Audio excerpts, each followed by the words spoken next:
Halo guys, kali ini aku mau lanjutin alur cerita komik Freezing the World A Built a Doomsday Safe House atau Global Freezing. Bab 1800 sampai 1805. Lanjutan alur dari komik chapter 633 yang sudah tidak update lagi. Gelombang riak muncul dalam berbagai fenomena jangi, dan gerbang dimensi luar terkelupas lapis demi lapis. Metodenya dapat menembus gerbang dimensiku. Jangi terkejut, tetapi dia bertindak cepat. Memanfaatkan momen ketika lawannya menerobos gerbang dimensinya, dia menggunakan penyempurnaan ilahinya untuk memadatkan kekuatan kehampaan hingga maksimal. Meriam penembus bintang, serangan paling murni dan paling dahsyat diarahkan langsung ke Gui. Serangan yang datang memaksa Gui untuk menghentikan gerakannya dan mengerahkan medan kekuatan pertahanannya untuk memblokir serangan Jangi. Tak satu pun dari mereka berani melakukan tindakan gegabah lebih lanjut, karena kedua belah pihak memiliki kemampuan untuk menembus pertahanan masing-masing. Gui menatap Jangi, hatinya dipenuhi keraguan. Dia punya cara untuk mengatasi kemampuan spasial karena peradaban mereka memiliki sistem yang maju untuk menangani kekuatan super. Oleh karena itu, ada tindakan penanggulangan yang sesuai untuk setiap jenis kemampuan. Namun, di bawah pengadukan spasial Jangi, setelah satu lapisan gerbang dimensi dikupas, muncul lapisan lain, dan setelah satu lapisan dikupas, muncul lapisan lain lagi. 3000 gerbang dimensi membentuk ratusan lapisan pertahanan di sekitar Jangi. Sekalipun dia berhasil merobek satu bagian, dia tidak bisa merobek semuanya dalam waktu singkat, jadi serangannya tidak bisa membunuh Jangi secara efektif. Sebuah ruang berbentuk bola yang sangat besar muncul di mata Gui. Ini adalah informasi yang dia peroleh tentang medan pertahanan Jangi selama pertempuran. Di matanya, itu adalah medan gaya spasial yang kuat yang memancarkan energi tingkat tinggi yang tidak dapat ditembus oleh serangannya. Setelah melakukan perhitungan yang tepat, Gui dengan cepat merumuskan strategi pertempuran. Kristal energi merah tua pada bilah di tangannya terus bersinar, dan kekuatan riak spasial kembali dilepaskan ke arah berbagai fenomena. Saat lapisan ruang angkasa terkelupas, gelombang kejut berenergi tinggi dilepaskan dari ekor kalajengking di belakangnya. Bahaya! Jangi merasakan ancaman itu dengan jelas. Setelah myriad manifestations of the universe dihancurkan, kemampuan bertahannya sendiri tidak akan mampu menandingi serangan lawan setingkat White Bishop. Namun, dia tidak akan tinggal diam dan menerima kekalahan begitu saja. Suara mendesing. Untuk pertama kalinya, Jangi mengubah posisinya, dan teleportasi spasial mengangkatnya ke langit, memungkinkannya untuk melihat ke bawah ke arah Gui. Kemudian, rentetan peluru dari kedua senjata itu menghujani area tersebut dalam sekejap. Tombak penghancur perisai, yang dicampur dengan dua jenis peluru berbeda, sudah cukup untuk menimbulkan masalah besar bagi Gui. Meskipun tidak dapat memberikan pukulan fatal secara langsung, tombak itu akan terus melemahkan Gui setiap kali ada celah. Jangi baru akan benar-benar melancarkan serangannya ketika reaksinya melambat dan kekuatannya melemah. Saat Gui menghadapi serangan Jangi, ekor kalajengking di belakangnya tiba-tiba memanjang. Dengan cepat melingkarinya dan dengan cekatan menangkis semua peluru. Ledakan-ledakan menggema di sekitarnya. Kekuatan bom nuklir sangat dahsyat. Dan dengan medan gaya pertahanan yang menunjukkan kelemahan, Gui tidak mampu sepenuhnya menangkal kekuatan korosif pada tubuhnya. Armor hitamnya yang kokoh mampu menahan ledakan dahsyat dari jarak dekat. Tetapi gelombang kejut yang terus-menerus mengganggu ritme serangannya. Tiba-tiba, dia menghentakkan kakinya dengan keras ke tanah lalu melompat ke udara. Dia langsung menuju ke arah Jangi. Namun secepat apapun dia tidak bisa mengalahkan teleportasi. Jangi mengambil keputusan, karena pihak lain memiliki cara untuk menembus gerbang dimensinya, dia akan mencegah pihak lain untuk melacak lokasinya. Namun, ia memiliki kemampuan tangan waktu kedua, yang memungkinkannya untuk memprediksi tindakan lawan dan menjaga agar serangannya selalu terfokus pada Gui. Jika dia bisa mengulur waktu cukup lama, jumlah amunisi yang luar biasa banyak yang tersimpan di ruangnya akan cukup untuk melemahkan lawannya hingga tewas. Hampir semua orang yang melawan Jangi pernah mengalami proses mengerikan ini. Kau tidak bisa memecahkan cangkang kura-kura Jangi dengan memukulnya, tetapi kau juga tidak bisa melarikan diri darinya dengan berlari. Gui mulai merasa sedikit kesal. Perbedaan halus antara dirinya dan Jangi muncul dari kenyataan bahwa Jangi telah memperoleh sebagian informasinya, sementara dia tidak memahami kemampuan Jangi. Begitu kau kehilangan inisiatif, buat dia selalu selangkah di belakang dalam pertempuran. Tingkat energi lawan melebihi perkiraan kita. Jika kita tidak dapat menggunakan kemampuan riak spasial untuk menembus pertahanannya, kita tidak akan mampu melancarkan serangan yang efektif. Oleh karena itu, kita harus meningkatkan daya keluaran. Gui membuat prediksi ini dalam sekejap. Lengannya sudah bergerak sangat cepat, sementara ribuan peluru menghantam tubuhnya setiap detik. Di dimensi alternatif Jangi, cadangan amunisi hampir tak terbatas. Gui juga tahu bahwa melanjutkan seperti ini tidak ada gunanya. Matanya berkilauan dengan cahaya merah yang intens dan mengerikan. Pada saat yang sama, sebuah kristal merah yang tertanam di ujung pedang melengkung aneh di tangannya tiba-tiba menyala seperti arang. Aura yang membuat Jangi gemetar tiba-tiba muncul dari tubuh Gui. Pedang pertempuran berwarna gelap itu merupakan ancaman maut bagi Jangi. Berdasarkan respons energi tersebut, sistem cerdas segera memperingatkan Zhang Yi, dan nilai indeks kemampuan supranatural yang dibuat oleh sistem untuk Gui benar-benar meningkat dari 32.000 poin menjadi 38.000 poin. Ini adalah kali kedua Zhang Yi melihat seseorang yang, setelah menjadi orang buangan, dapat langsung memperoleh kekuatan yang jauh melebihi indeks kemampuannya sendiri. Ini sama sekali tidak logis. Terakhir kali, Bian Juno menggunakan jiwa es dan membakar seluruh esensinya sendiri untuk melakukan hal seperti itu. Melakukan hal ini akan membutuhkan biaya yang sangat besar. Namun lawan tersebut cukup kejam untuk memilih metode ini guna menembus pertahanan Zhang Yi. Di mata kiri Zhang Yi, jarum detik waktu berputar liar. Dia telah melihat serangan yang akan datang yang akan menghancurkan gerbang dimensinya. Cahaya merah menyilaukan menyelimuti segala sesuatu di sekitarnya. Itu adalah serangan dengan daya hancur yang sangat besar. Gui mengangkat pedang di tangannya, dan kini pedang hitam itu telah berubah menjadi merah tua. Dengan energi kuat yang membara dan berkobar seperti api, menerangi seluruh daratan. Bahkan Liang Yue dan yang lainnya yang bertarung di arah yang jauh pun mengalami perubahan ekspresi berulang kali ketika mereka merasakan kekuatan ini. Tanpa ragu sedikit pun, Gui mengayunkan pedangnya dengan gerakan mundur dan menusukkannya langsung ke jurang di bawah kakinya. Kemudian, riak merah yang mengerikan menyebar keluar dalam lingkaran konsentris. Zhang Yi merasakan gejolak di ruang angkasa, dan saat ini dia bahkan tidak berani membuka gerbang dimensi untuk melewatinya. Jadi, dia memilih untuk bersembunyi langsung di dimensi lain. Kecuali seseorang juga merupakan makhluk spasial yang mampu menentukan lokasi Zhang Yi di dimensi paralel dengan ketelitian penjaga gerbang dunia bawah dan Pangeran Naga Putih, atau memiliki kekuatan yang cukup untuk menghancurkan penghalang ruang, tidak satu pun dari mereka yang dapat membahayakan Zhang Yi saat ini. Oleh karena itu, serangan dahsyat Gui, yang menghabiskan satu kristal energi, sama sekali meleset dari sasaran. Dia menatap dengan takjub pada ruang kosong di hadapannya.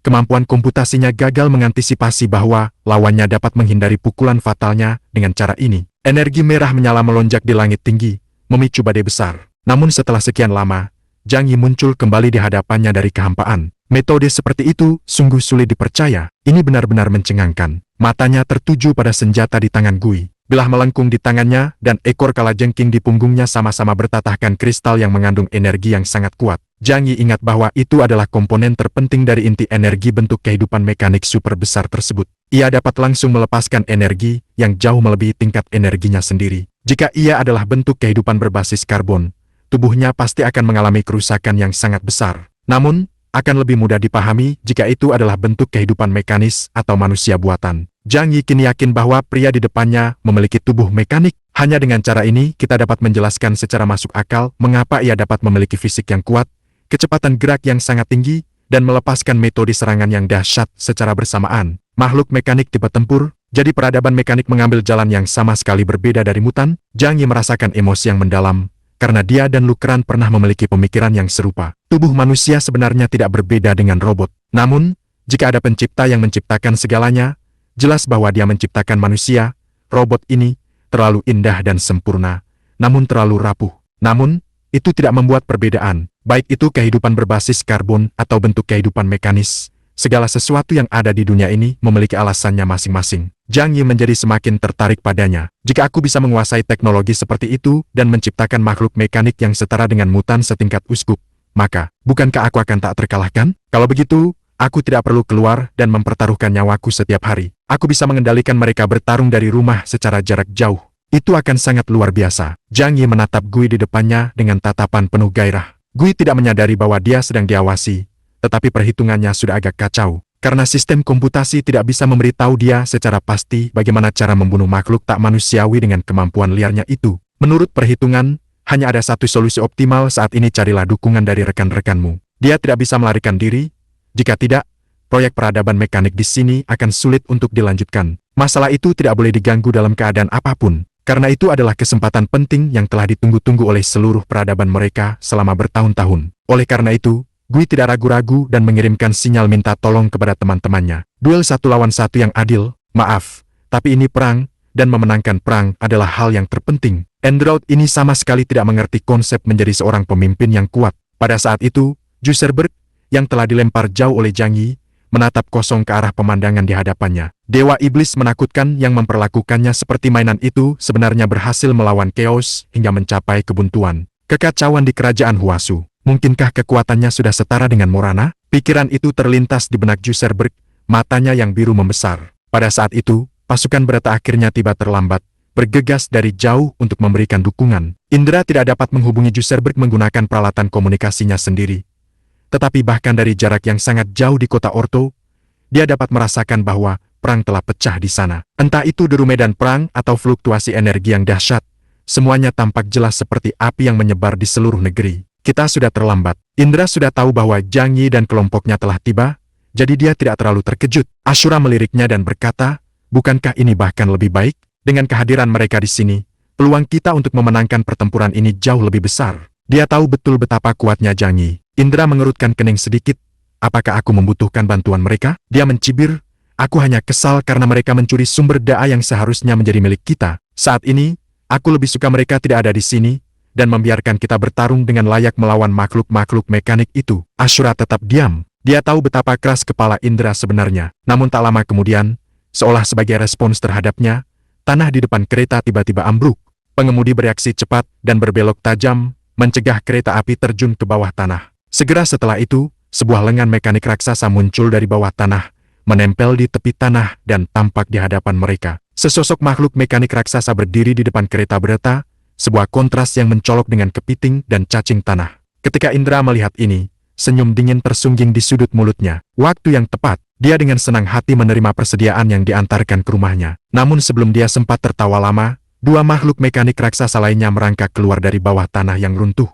Ekspresi wajah orang-orang aneh dari Breto sudah agak janggal. Ini akan membuat segalanya menjadi sedikit sulit. Namun, jika mereka bertarung sampai mati, mereka masih bisa menang.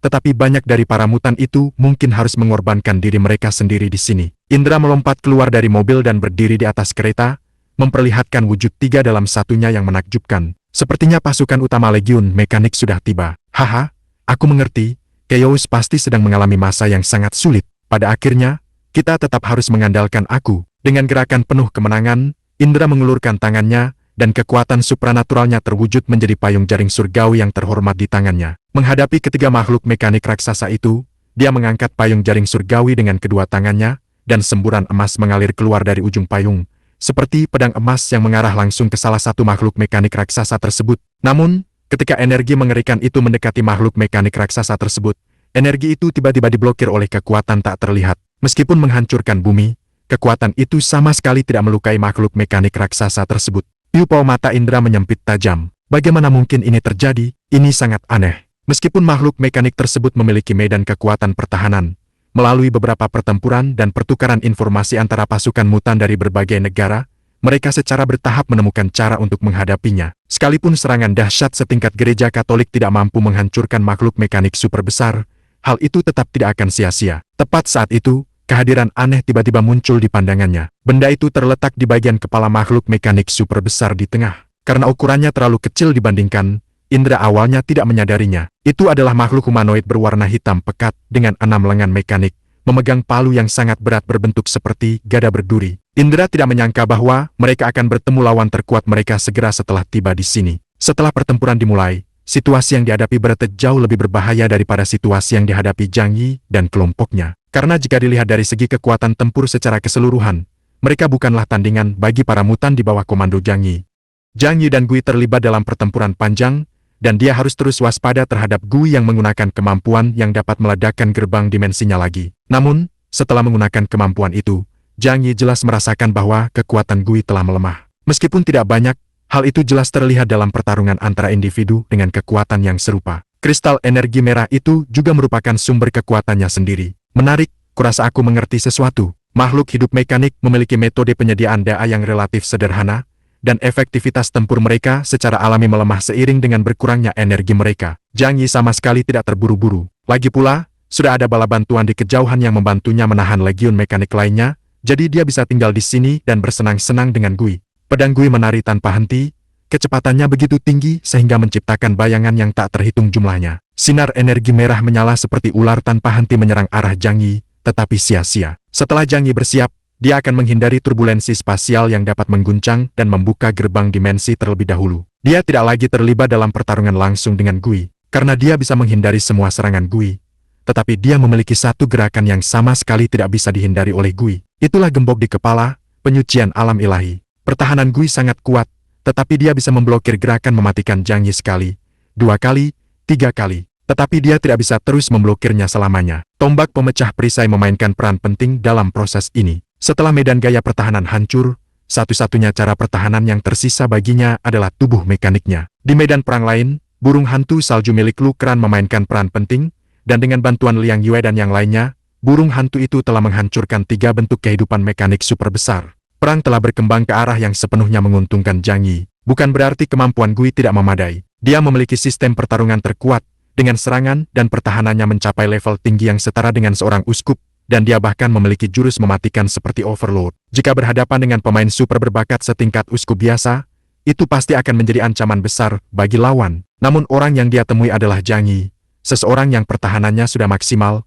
sehingga mustahil untuk dilukai. Secepat apapun pedangnya atau sekuat apapun meriam energinya, semuanya tidak ada artinya jika dia tidak bisa mengenai lawannya. Setelah lebih dari selusin ronde pertempuran, Zhang Yi pada dasarnya telah menemukan taktik yang tepat. Kemampuan yang dimiliki pihak lain bukanlah kekuatan super, dia hanyalah robot tempur dari era yang maju. Setelah menyadari hal ini, Zhang Yi hampir tidak bisa menahan senyumnya. Selama mereka bukan pengguna kemampuan khusus, baik itu mutan tipe tempur murni atau robot, mereka semua secara alami dapat dikalahkan olehnya. Zhang Yi menancapkan jarum pemurnian ilahi ke tanah dengan tangan kanannya, dan dalam sekejap, sebuah pohon dunia perak raksasa muncul di udara. Banyak sekali sulur perak berputar-putar di udara lalu menyapu Gui. Melihat itu, Gui tiba-tiba mengayunkan pedangnya yang melengkung. Gelombang merah mengerikan menerjang masuk, seperti tsunami yang membentang hingga puluhan kilometer, seketika merobek tanaman rambat hingga berkeping-keping. Kekuatan serangannya tidak boleh diremehkan. Tanaman rambat hasil pemurnian ilahi sangat tangguh, tetapi mereka tidak dapat menahan satu serangan pun darinya. Zhang Yi tetap tenang dan terus mengisi ulang senjatanya. Dia melancarkan serangan ke arah Gui dengan tombak penghancur perisai,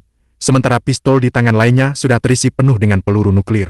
Ini adalah pertempuran yang sulit. Gui mencoba berbagai metode, tetapi tak satu pun yang mampu menembus berbagai jurus Zhang Yi. Pada saat itu, dia akhirnya menyadari bahwa pihak lain tidak hanya memiliki kemampuan spasial, tetapi juga kemampuan yang berhubungan dengan waktu. Jika tidak, bagaimana lawan dapat memprediksi langkahnya secara akurat dan memutuskan apakah akan melakukan serangan balik atau menghindar sebelum dia melakukan gerakan apapun? Jika tidak, langkah pamungkasnya pasti akan memberikan pukulan telak kepada Zhang Yi. Target tersebut memiliki kemampuan khusus waktu dan ruang. Peluangku mengalahkannya dengan kekuatan tempurku adalah 1,23%, dan peluang membunuhnya adalah 0,0032%. Prosesor inti Gui berjalan dengan kecepatan tinggi, tetapi pada akhirnya berujung pada hasil yang tragis ini. Sebagai makhluk mekanik tipe penjaga, dia bukanlah yang terkuat dalam hal kekuatan tempur. Makhluk mekanik yang dipanggilnya, yang juga berjenis penjaga, kini ditahan oleh manusia lain. Inti sistem Gui hampir mengalami panas berlebih, dan sistem tidak dapat memberinya pilihan terbaik saat ini, karena apapun yang dia lakukan, akan sulit untuk meraih kemenangan saat ini, dan untuk melindungi pasukan teknik agar dapat melanjutkan pembangunan di lahan ini. Melarikan diri, itu bukan pilihan baginya, karena itu akan langsung berarti kegagalan misi dan proyek akan berakhir. Dalam budaya manusia, ada sebuah kata untuk menggambarkan situasi ini, situasi putus asa. Serangan Zhang Yi tidak berhenti sejenak, dan di saat berikutnya 2 tombak penembus perisai melesat ke arah Gui. Setelah medan gaya anti pertahanan menembus medan gaya pertahanan Gui, menciptakan celah, langkah selanjutnya adalah serangan komprehensif terhadap kesengsaraan pemurnian alam ilahi. Akibat serangan yang tiada henti, bahkan bodi keras yang terbuat dari material khusus pun akhirnya retak. Krak!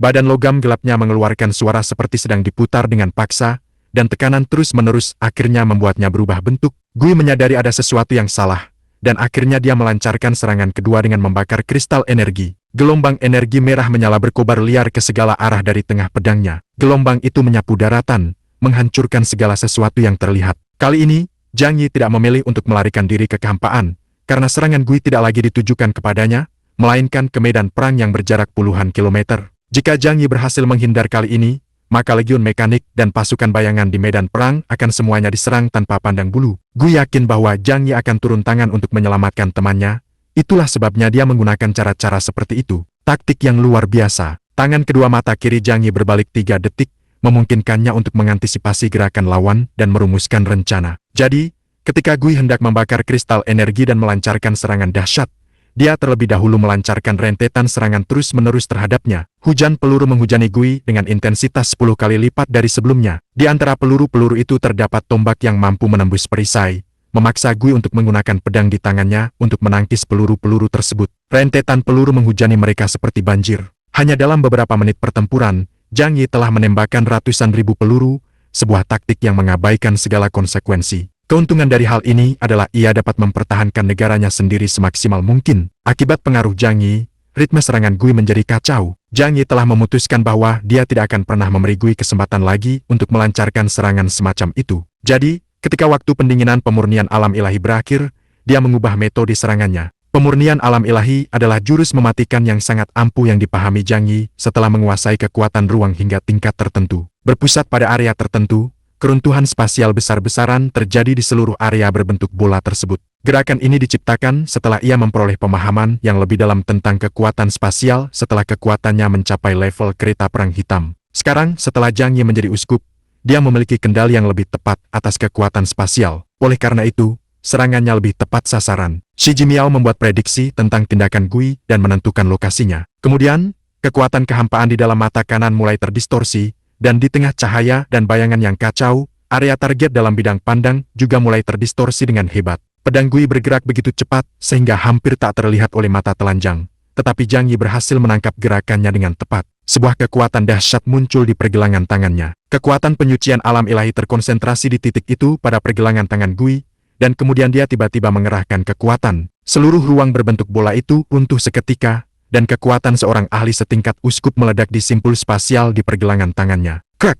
Terdengar suara derit mekanis, dan pergelangan tangan Gui terpelintir seperti pretzel, berputar lebih dari 200 derajat. Pedang melengkung aneh yang dipegangnya terlepas dari tangannya dan jatuh ke tanah. Perubahan mendadak itu membuat Gui benar-benar bingung. Lengannya mengeluarkan suara klik-klak mekanis saat persendian tangannya yang bengkok diperbaiki dengan cepat. Namun, bahkan momen singkat pun sudah cukup bagi Zhang Yi untuk melakukan banyak hal. Untuk pertama kalinya, dia menggunakan teleportasi spasial untuk sampai di dekat Gui. Rawa waktu, aktifkan. Gui merasa seolah tubuhnya tenggelam ke dalam rawa, dan gerakannya sangat melambat. Tangan kirinya yang terulur mencoba meraih pedang itu, tetapi terlalu lambat. Ia hanya bisa menyaksikan tanpa daya saat pedang itu menghilang ke dalam kehampaan. Pedang Gui berhasil direbut oleh Zhang Yi. Senjata ini juga merupakan salah satu sumber kekuatan Gui, dan kehilangannya akan berdampak besar pada Gui. Namun, Zhang Yi tidak lengah, karena pasti ada kristal energi merah lain yang tersembunyi di tubuhnya. Oleh karena itu, selalu ada kemungkinan untuk mengeluarkan kemampuan yang melebihi kekuatan tempur normal. Zhang Yi mengangkat jurus pemurnian ilahi di tangannya,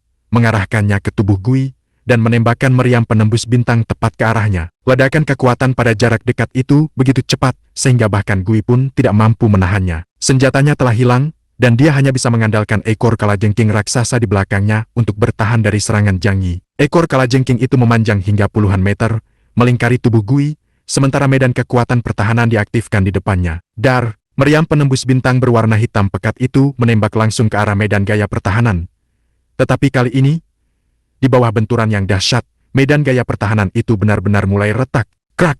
Medan gaya pertahanan hancur seketika, dan kekuatan yang tersisa menghantam lapisan pertahanan yang dibentuk oleh ekor kalajengking, membuat Gui terlempar. Zhang Yi membenarkan dugaannya. Benar saja, kehilangan senjata itu menyebabkan kekuatannya menurun secara signifikan. Lu Kran telah menemukan jawaban atas pertanyaan tentang medan gaya pertahanan melalui penelitiannya tentang bentuk kehidupan mekanik super besar. Pada dasarnya, ini adalah perisai yang dibentuk menggunakan energi, beroperasi dengan prinsip yang sama seperti perisai supranatural yang digunakan oleh mutan. Namun, strukturnya lebih ilmiah, memungkinkan untuk memaksimalkan kemampuan pertahanan dengan upaya minimal. Inilah prinsip dibalik bagaimana tombak penembus perisai dapat menembusnya, memengaruhi struktur medan gaya perisai, membuatnya tidak stabil, dan dengan demikian menciptakan kelemahan. Begitu kekuatan yang mempertahankan medan pertahanan berkurang, medan tersebut tidak lagi sekuat sebelumnya. Memanfaatkan kelemahan sesaatnya, ia sama sekali tidak diberi kesempatan. Pertempuran berkecamuk di ketiga medan pertempuran tersebut. Sementara itu, Zhang Yi benar-benar mendominasi Gui. Meskipun kekuatannya telah berkurang, daya tahannya tetap kuat. Sekalipun tubuhnya telah rusak, hal itu sama sekali tidak memengaruhi semangat bertarungnya. Lagi pula, makhluk hidup mekanik tidak bisa dibunuh kecuali intinya dihancurkan. Zhang Yi memiliki kesabaran yang cukup untuk melawannya. Dia tidak terburu-buru untuk menghancurkannya, tetapi malah menggunakan metode pelemahan bertahap untuk mengurangi daya tempurnya secara perlahan. Kekuatan Gui sangat melemah, dan dia tidak lagi mampu melancarkan serangan efektif terhadap Zhang Yi. Adapun Zhang Yi, dia memusatkan perhatiannya pada ekor kalajengking Gui, karena ada lebih dari selusin kristal energi merah yang tertanam di sana. Dengan menggunakan metode yang sama lagi, Gui memang tidak mampu menolak. Setelah puluhan kali diserang, ekor kalajengkingnya pun berhasil diputus oleh Zhang Yi. Pada titik ini, Gui sama sekali tidak menimbulkan ancaman bagi Zhang Yi. Tak satu pun metode serangannya yang mampu menembus berbagai manifestasi milik Zhang Yi. Bahkan pada titik ini, dia terus berjuang, mencoba segala cara untuk mengalahkan Zhang Yi. Sayang sekali dia bukan manusia. Kalau tidak, Zhang Yi pasti akan menyarankannya untuk menyerah. Namun, android mungkin tidak memiliki konsep menyerah. Mereka hanya menjalankan perintah sesuai dengan prosedur yang telah ditentukan. Tidak ada cara lain selain menghancurkanmu terlebih dahulu. Zhang Yi tak lagi menahan diri, dan serangannya menjadi semakin ganas. Setelah kehilangan senjatanya, Gui dengan cepat dipukuli hingga babak belur. Pada akhirnya, keempat anggota tubuhnya terputus, dan sebagian besar tubuhnya hancur sebelum dia akhirnya berhenti bergerak. Tepat ketika Zhang Yi hendak mengambil jenazahnya, jarum waktu kedua memberikan peringatan berbahaya. Sisa tubuhnya yang setengah utuh justru memulai proses penghancuran diri. Zhang Yi tahu bahwa inti energinya juga harus mengandung energi yang kuat untuk mempertahankan keberlangsungannya. Namun, dengan penangkapan Dewa Iblis yang sudah di depan mata, bagaimana mungkin Zhang Yi membiarkan usahanya gagal? 3 detik adalah waktu yang cukup baginya untuk melakukan banyak hal, seperti melemparkan separuh tubuh yang tak berdaya itu langsung ke ruang dimensi lain. Begitu berada di dalam, aliran waktu melambat drastis, dan semua tindakan seperti gerakan lambat dalam sebuah film. Sekalipun Gui ingin menghancurkan dirinya sendiri, akan sulit baginya untuk berhasil. Zhang Yi dengan cepat membongkar tubuh di dimensi alternatif dan menemukan inti energi yang terletak di kepala. Ini adalah bola merah, sama sekali berbeda dari bentuk kehidupan mekanik super besar atau mesin yang diproduksi massal. Bola ini memancarkan cahaya yang menyeramkan, dan orang dapat merasakan bahwa bola ini memiliki sesuatu yang istimewa. Setelah berpikir sejenak, Zhang Yi memutuskan untuk menyimpannya di dimensi alternatif untuk sementara waktu dan mempelajarinya dengan benar. Ketika dia kembali, Zhang Yi berhasil mengalahkan Gui. Kekuatan 10 Dewa Iblis agak mengejutkannya. Jika dia tidak menerima informasi sebelumnya dan memiliki kemampuan bertahan yang dianggap luar biasa bahkan di tingkat uskup, dia mungkin tidak akan mampu memenangkan pertempuran ini. Tak heran Alexei terlihat begitu serius saat menyebutkan mereka. Mereka pasti telah banyak menderita di tangan 10 Dewa Iblis. Meskipun menang, Zhang Yi tidak merasa lega sama sekali, karena ada banyak sekali android lain yang sama kuatnya, atau bahkan lebih kuat darinya. Manusia buatan berarti bahwa selama tersedia bahan dan energi yang cukup, mereka dapat diproduksi secara massal. Saat ini, kita hanya bisa berharap bahwa peradaban mekanik tidak memiliki banyak kristal energi. Jika tidak, berapapun jumlah pasukan mutan yang datang, mereka mungkin akan dihancurkan. Mengesampingkan pikirannya, Zhang Yi mengalihkan pandangannya ke medan perang di kota Ortu. Pada saat itu, Lukran, yang mengemudikan Snow Owl, memperlihatkan kekuatan ilahinya, mengalahkan setiap lawan dengan satu pukulan dan meninggalkan makhluk mekanik super besar itu dalam reruntuhan. 3 di antaranya telah hancur total, dan dengan bantuan Liang Yue, Wawa, dan lainnya, hanya masalah waktu sebelum 2 lainnya juga hancur. Sementara itu, dari arah lain, Zhang Yi merasakan aura menakutkan yang terpancar darinya. Itu Indra dan kelompoknya. Zhang Yi berpikir sejenak. Indra juga merupakan mutan tingkat uskup. Sekalipun menghadapi Dewa Iblis itu sulit, dengan bantuan Asura dan Gao Changkong, seharusnya tidak terlalu sulit. Namun, jika musuh juga memiliki sejumlah besar makhluk mekanik untuk membantu mereka, pasukan Brata mungkin akan berada dalam kesulitan. Zhang Yi tidak memiliki kesan yang baik terhadap orang-orang ini. Namun, masalah utama mereka di Fremont saat ini adalah peradaban mekanik. Jadi Zhang Yi memutuskan untuk pergi dan memeriksa situasi pertempuran. Siapa tahu dia bisa mendapatkan beberapa informasi yang berguna. Dia memberitahu Lukran dan yang lainnya, lalu membuka gerbang dimensi dan menuju ke arah itu. Tak lama kemudian, ia tiba di medan perang. Namun, saat ia tiba, pertempuran telah berakhir. Dia melihat asap di mana-mana, bumi penuh lubang, dan kawah-kawah besar di mana-mana. Tanah dipenuhi dengan mayat-mayat makhluk mekanik, dan sebuah makhluk mekanik raksasa telah terbelah menjadi 2 dan roboh di tanah. Banyak pengikut Breta juga gugur dalam pertempuran. Darah mengalir di kepala Ashura, dan tubuhnya yang gelap dipenuhi luka. Gao Changkong berlutut di tanah, menopang dirinya dengan pedang suci emas di tangannya, tampak sangat berantakan. Adapun Indra, ia masih melayang di udara, tetapi sekarang ia duduk di 7 anak tangga emas, tampak agak melankolis. Terdapat 7 anak tangga emas, 4 di antaranya telah redup, sehingga hanya 3 yang masih menyala. Zhang Yi sangat penasaran dengan tujuan dari tangga emas 7 harta karun. Namun, ia samar-samar ingat bahwa ketika ia bertemu Indra sebelumnya, 6 lapisan dari 7 harta karun tangga emas milik pihak lain telah meredup. Melihat kedatangan Zhang Yi, Indra dan yang lainnya menoleh. Selesai, Zhang Yi bertanya dengan tenang. Meskipun dia baru saja merasakan kehadiran makhluk kuat lain di sini. Indra mengerutkan kening. Dia berhasil melarikan diri. Bagaimana denganmu? Dia menatap Zhang Yi.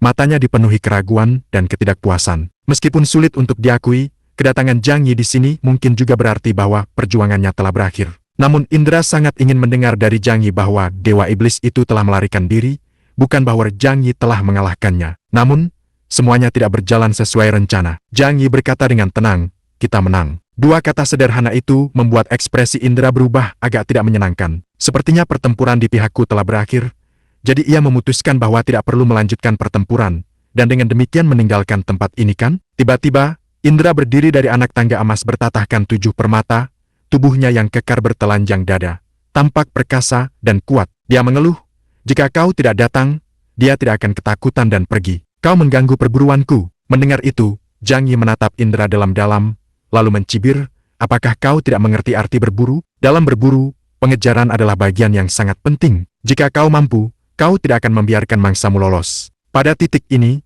ekspresinya berubah menjadi agak geli. Lagi pula, belum pasti siapa yang akan menjadi mangsanya. Dia memahami kekuatan para dewa iblis itu. Meskipun kemampuan Indra yang sebenarnya tidak jelas, mengalahkan makhluk seperti itu jelas bukan hal yang mudah. Bahkan, bisa dikatakan bahwa jika dia benar-benar mengerahkan seluruh kekuatannya, dia akan memiliki peluang sangat tinggi untuk terbunuh oleh kemampuan semburan energi lawan. Indra menggertakkan giginya dan berkata, apakah kau meremehkanku? Zhang Yi tersenyum dan mengangkat sudut bibirnya, tidak mengatakan apapun, tetapi sikapnya sudah jelas. Baiklah, misiku di sini sudah selesai. Selamat tinggal. Misi tersebut sepenuhnya berhasil. Mereka tidak hanya menyelamatkan Juserberg, tetapi mereka juga berhasil mengalahkan Dewa Iblis. Dia sangat puas dengan pencapaian ini. Tanpa menunggu jawaban Indra, Zhang Yi menghilang dari tempat itu. Dengan marah, Indra menggertakkan giginya, Keus, tujuan utamaku saat ini adalah untuk memusnahkan makhluk-makhluk mekanik ini. Jadi aku tidak akan repot-repot berurusan denganmu.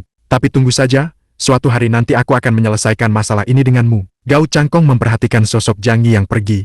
Senyum getir muncul di bibirnya. Aku tak lagi ada di matanya. Zhang Yi meliriknya sekilas, tetapi tatapannya hanya bertahan kurang dari 1 detik sebelum beralih. Sekarang, dia adalah seorang tokoh kuat setingkat uskup, sementara kekuatan Gao Changkong jauh lebih rendah darinya, jadi wajar jika Zhang Yi hampir tidak peduli padanya. Sepertinya aku juga perlu bekerja lebih keras. Dia mengatakan itu. Ia tidak menyadari bahwa Zhang Yi, yang telah pergi, tidak meremehkan kehadirannya. Sebaliknya, dia berpikir bahwa pria ini semakin dekat untuk mencapai puncak dunia berta. Kemampuan untuk mengikuti Indra dan Asura ke Fremon memiliki banyak lapisan makna. Aku penasaran seberapa kuat kau sekarang setelah sekian lama. Zhang Yi sedikit menyipitkan matanya. Selama kau masih hidup, Jusang itu mungkin tidak akan bisa tidur nyenyak.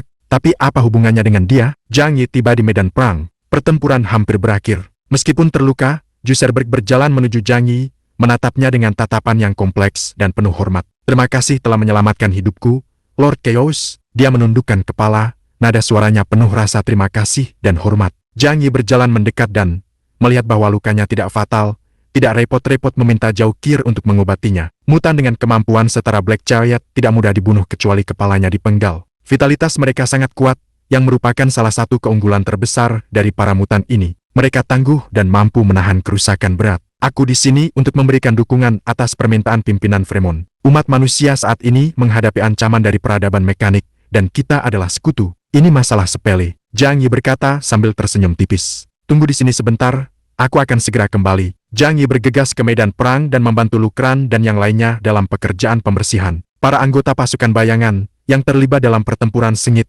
meneriakkan kepada Zhang Yi saat ia bergabung dalam pertempuran. Yang mulia, kau tidak perlu bertindak, kami bisa menangani ini. Zhang Yi menjawab, untuk menghemat waktu. Dia sudah merasakan bahwa tempat ini tidak biasa. Fakta bahwa peradaban mekanik tersebut mampu mengerahkan 2 iblis tipe tempur secara bersamaan menunjukkan bahwa pasti ada entitas luar biasa di sini. Mungkin itu berkaitan dengan rahasia yang sedang coba diungkap oleh peradaban mekanik.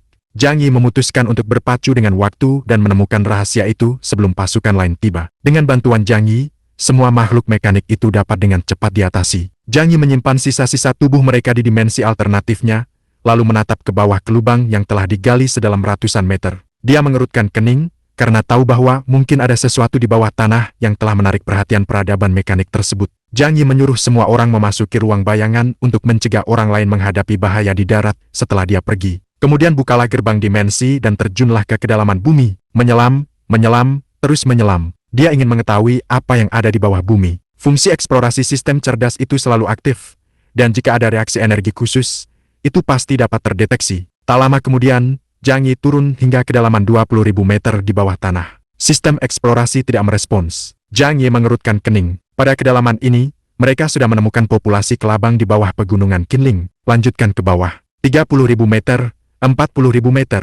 Inilah kedalaman tempat kerajaan Nash berada. 50.000 meter. Jika seseorang bukan orang yang luar biasa dengan kemampuan spasial, mustahil untuk mencapai kedalaman seperti itu sendirian. Inilah mengapa peradaban mekanik harus mengerahkan legiun mekanik untuk melakukan penggalian. Lapisan batuan dan tanah yang tebal dapat menghalangi hampir semua sinyal, sehingga menyulitkan mereka untuk mengungkap rahasia yang ingin mereka temukan. Setelah menempuh jarak lebih dari 50.000 meter, penglihatan Zhang Yi tiba-tiba terbuka, dan dia mendapati dirinya berada di ruang hampa yang sangat luas. Ini adalah gua bawah tanah yang sangat besar. Gua? Tidak.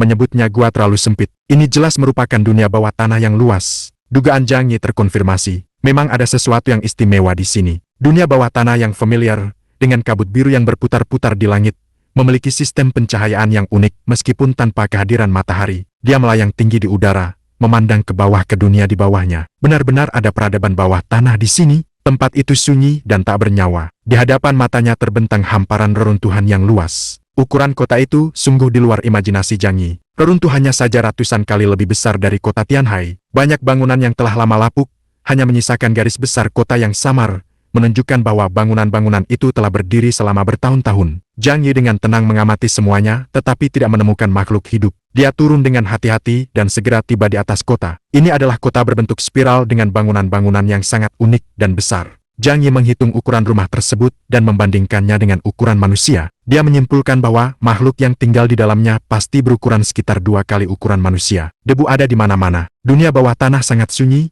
tanpa angin, sehingga debu di permukaan telah menumpuk hingga jumlah yang tidak diketahui. Zhang Yi memeriksa struktur bangunan rumah-rumah ini dan menyimpulkan bahwa rumah-rumah itu tidak terbuat dari tanah dan batu, melainkan dari paduan khusus. Menurut deteksi sistem, benda itu telah ada selama lebih dari 20.000 tahun. Cupangzi, Yang Xingxin, dan yang lainnya juga muncul dari ruang bayangan, menjelajahi dunia baru ini bersama Zhang Yi. Peradaban bawah tanah lainnya, hanya saja kelihatannya sudah punah. Chunlei melihat sekeliling, tetapi yang bisa dilihatnya hanyalah reruntuhan. Pada akhirnya, dia menghela napas tanpa daya, tidak ada yang tertinggal. 20.000 tahun adalah waktu yang cukup bagi sisa-sisa peradaban untuk lenyap di telan sejarah, hampir tidak meninggalkan apapun. Zhang Yi menolak untuk menyerah. Apa yang dicari oleh peradaban mekanik pastilah sangat berharga. Pasti ada beberapa jejak yang tersisa di tempat ini. Mari kita terus mencari. Aku percaya bahwa apa yang dicari oleh pasukan mekanik itu dengan begitu gigih tidak akan hilang begitu saja. Mereka terus mengembara di kota yang luas itu.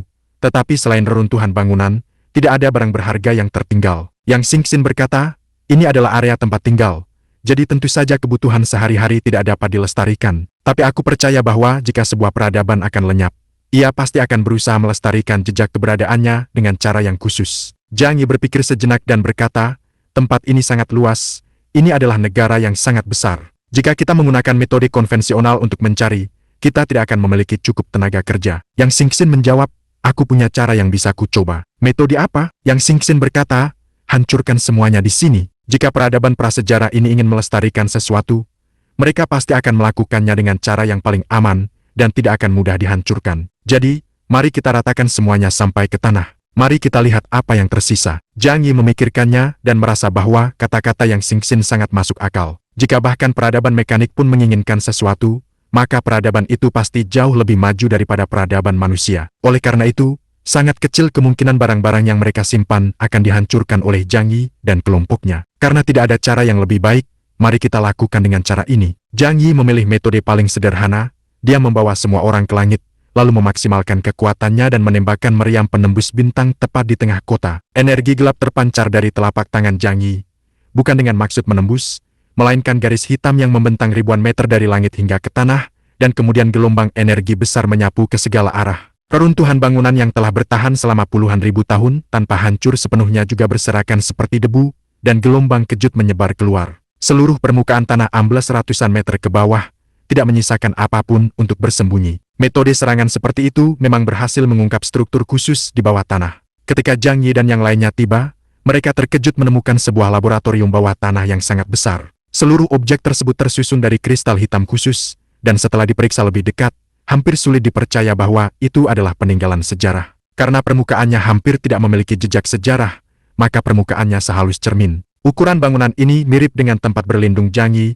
dan bentuknya seperti rumah. Zhang Yi melihatnya tetapi tidak berani melakukan tindakan gegabah, karena dia tidak tahu apa yang ada di dalamnya. Jadi, dia memutuskan untuk menyimpan barang-barang itu terlebih dahulu dan membawanya kembali untuk mempelajarinya perlahan-lahan. Zhang Yi membuka gerbang dimensi, dan daya tarik yang kuat menyebabkan bangunan hitam besar itu menjulang ke udara dan perlahan tenggelam ke dimensi lain. Melihat dunia luas yang terbentang di hadapannya, masih banyak area yang bisa dijelajahi, tetapi Zhang Yi saat ini tidak punya waktu untuk itu. Dia harus kembali sesegera mungkin untuk menghindari kecurigaan dari orang lain. Ayo kita pergi, kita cari tahu dulu apa yang ada di sini. Sedangkan untuk tempat ini, kita bisa kembali dan memeriksanya nanti. Peradaban besar yang telah hilang pasti menyembunyikan harta karun, baik itu peninggalan teknologi maupun artefak sejarah. Zhang Yi dengan cepat memimpin semua orang kembali ke tanah. Sementara itu, Juserberg masih menunggu mereka di luar. Kelompok makhluk luar biasa milik Brete juga tiba dan sedang mencari sesuatu. Begitu melihat Zhang Yi, Indra segera menghampiri dan bertanya, "Chaos, kau pergi kemana tadi? Apakah kau menemukan sesuatu?" Matanya tertuju pada Zhang Yi, penuh kecurigaan. Semua orang cukup pintar untuk menyadari bahwa pasti ada sesuatu yang istimewa di dekat situ. Jika tidak, mengapa hal itu menarik perhatian Dewa Iblis? Zhang Yi berkata, "Aku sudah mencari di area sekitar tetapi tidak menemukan apapun." Zhang Yi menghilang dari tempat itu, tetapi tidak ada yang tahu kemana dia pergi, apalagi membayangkan bahwa dia telah menyelam puluhan ribu meter di bawah tanah. Indra menatap Zhang Yi dengan curiga, dan Juserberg tampak ragu untuk berbicara. Namun saat ini, mereka tidak memiliki bukti untuk membuktikan apapun. Zhang Yi berkata, "Kita harus kembali, jika tidak, peradaban mekanik mungkin akan membalas. Kudengar ada 10 dewa iblis humanoid itu. Sebaiknya kalian segera pergi untuk menghindari masalah." Setelah itu, Zhang Yi mendekati Juserberg, menangkapnya, membuka portal dimensi, dan meninggalkan tempat kejadian. Saat Indra memperhatikan Zhang Yi pergi, kecurigaannya semakin dalam. Namun, setelah banyak pertimbangan, ia juga khawatir akan potensi bahaya di depan, dan hanya bisa memutuskan untuk membawa semua orang kembali ke kota Samaran secepat mungkin. Tidak lama kemudian, Zhang Yi kembali ke kota Samaran dan segera menemui Perdaga untuk mengembalikan Juserberg kepadanya. Ketika Perdaga melihat Juserberg, dia sangat gembira dan dengan antusias menghampirinya untuk memeluknya. "Kawan seperjuangan tersayang, sungguh luar biasa kau masih hidup. Aku hampir mengira kau sudah meninggal." Seorang mutan setingkat Black Chariot terlalu penting bagi Fremon. Jika dia mati, mereka tidak tahu berapa banyak waktu dan sumber daya yang harus mereka habiskan untuk melatih penggantinya. "Aku harus berterima kasih kepada Lord Chaos karena telah menyelamatkan hidupku dari tangan Dewa Iblis." Perdaga kemudian menatap Zhang Yi, menarik napas dalam-dalam, dan berkata kepada Zhang Yi, "Terima kasih banyak, Tuan Chaos." Dia berjalan mendekat dan menjabat tangan Zhang Yi dengan erat. Zhang Yi tersenyum tipis dan berkata, "Kita adalah sekutu. Ini yang harus kulakukan. Namun, mohon jangan lupakan kesepakatan kita sebelumnya." Zhang Yi menatap Perdaga dengan penuh arti. Ekspresi Perdaga agak aneh, tetapi dia tetap mengangguk. "Tentu saja, kami warga Fremon adalah yang paling menepati janji." Zhang Yi mengangguk. "Benar, kami akan sepenuhnya mematuhi apa yang telah kau katakan dan perjanjian yang telah kau tanda tangani. Aku tahu itu dengan sangat baik." Ekspresi Perdaga berubah muram, dan setelah bertukar beberapa kata sopan, dia segera membawa Juserberg untuk mendapatkan perawatan. Chunlei berjalan mendekat dan berbisik di telinga Zhang Yi, "Bos, anak itu jelas-jelas berniat jahat. Tidakkah kau takut dia akan membalas dendam di belakangmu jika kau tidak menghormatinya?" Zhang Yi berkata dengan tenang, "Apakah menurutmu dia akan memperlakukanmu dengan baik hanya karena kau bersikap sopan padanya? Orang itu licik. Dia hanya memikirkan keuntungan dari orang lain. Tidak perlu bersikap sopan padanya. Dia akan membutuhkan bantuan kita lebih sering di masa depan." Saat ke-10 Dewa Iblis muncul, Zhang Yi tahu bahwa konflik antara peradaban manusia dan peradaban mekanik telah meningkat. Terutama setelah dia membunuh Dewa Iblis, peradaban mekanik pasti akan membalas dendam. Oleh karena itu, masa kejayaan Fremon yang menuai keuntungan telah berakhir. Pada saat itu, bahkan para perwakilan administratif, seperti Perdaga, harus meminta bantuan dari Zhang Yi dan beberapa mutan kuat lainnya yang mampu melawan Dewa Iblis. Tunggu saja dan lihat. Zhang Yi memimpin semua orang kembali ke kediaman mereka dan memerintahkan pasukan bayangan untuk menjaga area di sekitar halaman, mencegah siapapun mendekat. Kemudian, dia mengeluarkan rampasan perang dan meminta Lu Kran, Yang Xingxin, dan yang lainnya untuk membantunya mempelajarinya. Sementara itu, di Fremon, Perdaga secara pribadi mengantar Juserberg ke pusat medis untuk mendapatkan perawatan. Untungnya, dokter yang merawatnya mengatakan bahwa kondisi tubuh Juserberg baik-baik saja. Lagi pula, dia adalah pengguna kemampuan tipe peningkatan dengan kekuatan fisik yang cukup, dan dia akan mampu pulih setelah beristirahat dalam jangka waktu tertentu. Perdaga menghela napas lega, namun kemudian ia memikirkan banyak pertanyaan lain. Jadi ia pergi ke sisi tempat tidur Juserberg. "Juserberg, apa sebenarnya yang terjadi di kota Orto?" Sistem satelit mereka mengalami kerusakan segera setelah iblis itu muncul, terganggu oleh sinyal yang sangat kuat, sehingga Perdaga dan yang lainnya tidak tahu apa yang terjadi di sana. Juserberg tidak menyembunyikan apapun dan memberitahu Perdaga tentang situasi di sana. Setelah mendengar itu, mata Perdaga membelalak, dan dia terdiam lama. Beberapa saat kemudian, dia berjalan ke jendela dan bergumam, 5 makhluk mekanik super besar, dan 1 makhluk humanoid setingkat dewa iblis, mereka semua dimusnahkan oleh tim Chaos. Kekuatan mereka sungguh luar biasa. Perdaga tahu bahwa Zhang Yi sangat kuat, namun itu hanyalah asumsinya sendiri bahwa dia mengenal Zhang Yi dengan baik. Baru hari ini dia menyadari bahwa dia telah meremehkan kekuatan Zhang Yi. Rekor yang menakjubkan seperti itu mungkin tidak dapat dicapai secara pribadi bahkan oleh Morana dari Pantian sekalipun. Morana memiliki kekuatan untuk melawan Dewa Iblis, sebuah fakta yang telah terbukti selama jatuhnya kota Karan. Namun, dia tidak akan pernah bisa melakukan apa yang dilakukan Zhang Yi, yaitu mengalahkan Dewa Iblis tanpa mengalami kerusakan sedikit pun. Namun, Perdaga dengan cepat menyadari sesuatu yang sangat penting. Zhang Yi telah menangkap Dewa Iblis. Android tingkat iblis dapat dipastikan sebagai bentuk kehidupan mekanis. Sebagai mesin tempur yang tangguh, kecanggihan teknologinya jauh melampaui bentuk kehidupan mekanis super besar. Jadi Perdaga tergoda. Ini adalah pertama kalinya umat manusia berhasil menangkap bentuk kehidupan mekanik tingkat tinggi seperti ini. Dan begitu teknologi tersebut dikuasai, nilainya bagi suatu negara tidak terukur. Dengan wajah muram, Perdaga dengan cepat mengambil keputusan, dia akan pergi dan mengambil kembali teknologi itu. Lagi pula, menurut kesepakatan itu, Zhang Yi harus mengalokasikan 10% dari sumber daya untuk mereka. Perdaga tidak menginginkan apapun selain mendapatkan sisa-sisa Dewa Iblis Kui untuk penelitian. Setelah mengambil keputusan, dia langsung pergi ke kediaman Zhang Yi. Pada saat ini, Zhang Yi baru saja menyerahkan rampasan perang kepada Lukran dan Yang Xingxin, agar orang-orang terpintar dan paling mahir secara mekanis di seluruh tempat perlindungan dapat mempelajarinya bersama-sama. Ini termasuk sisa-sisa yang telah dibongkar dari Dewa Iblis Kui, serta kristal energi merah tersebut. Adapun kubus hitam besar yang menyerupai bangunan yang mereka peroleh dari bawah tanah di kota Orto, sebelum Zhang Yi dapat memberikannya kepada mereka, laporan Bailey Changqing datang dari luar. Yang mulia, Perdaga dari Pantian ingin bertemu denganmu. Senyum tipis tersungging di bibir Zhang Yi. Pria ini, dia pasti tahu apa tujuan Perdaga datang. Namun, dia sudah menemukan solusinya. Jadi Zhang Yi langsung mengundang Perdaga dan yang lainnya masuk ke ruangan. Perdaga memimpin anak buahnya ke ruang tamu, dan begitu melihat Zhang Yi, dia menyambutnya dengan senyum lebar, menjabat tangan Zhang Yi, dan menghujaninya dengan pujian. Dia juga menyampaikan rasa terima kasihnya kepada Zhang Yi karena telah menyelamatkan Jutherberg, dan mengatakan bahwa dia akan selalu menjadi teman Fremon. Konon, sosok hebat dan luar biasa seperti Zhang Yi, yang begitu tanpa pamrih dan berdedikasi, sulit ditemukan di tempat lain di dunia. Setelah serangkaian kata-kata pujian, mereka praktis memuji Zhang Yi setinggi langit. Hal ini membuat Zhang Yi bertanya-tanya apakah dia orang modern atau sisa-sisa kaum Suremon abad lalu. Jika tidak, bagaimana mungkin dia begitu pandai menyanjung? Namun, Zhang Yi tetap waspada terhadapnya, jadi dia hanya tersenyum menanggapi sanjungan Perdaga. Perdaga butuh banyak bicara sebelum akhirnya menjelaskan tujuan kunjungannya.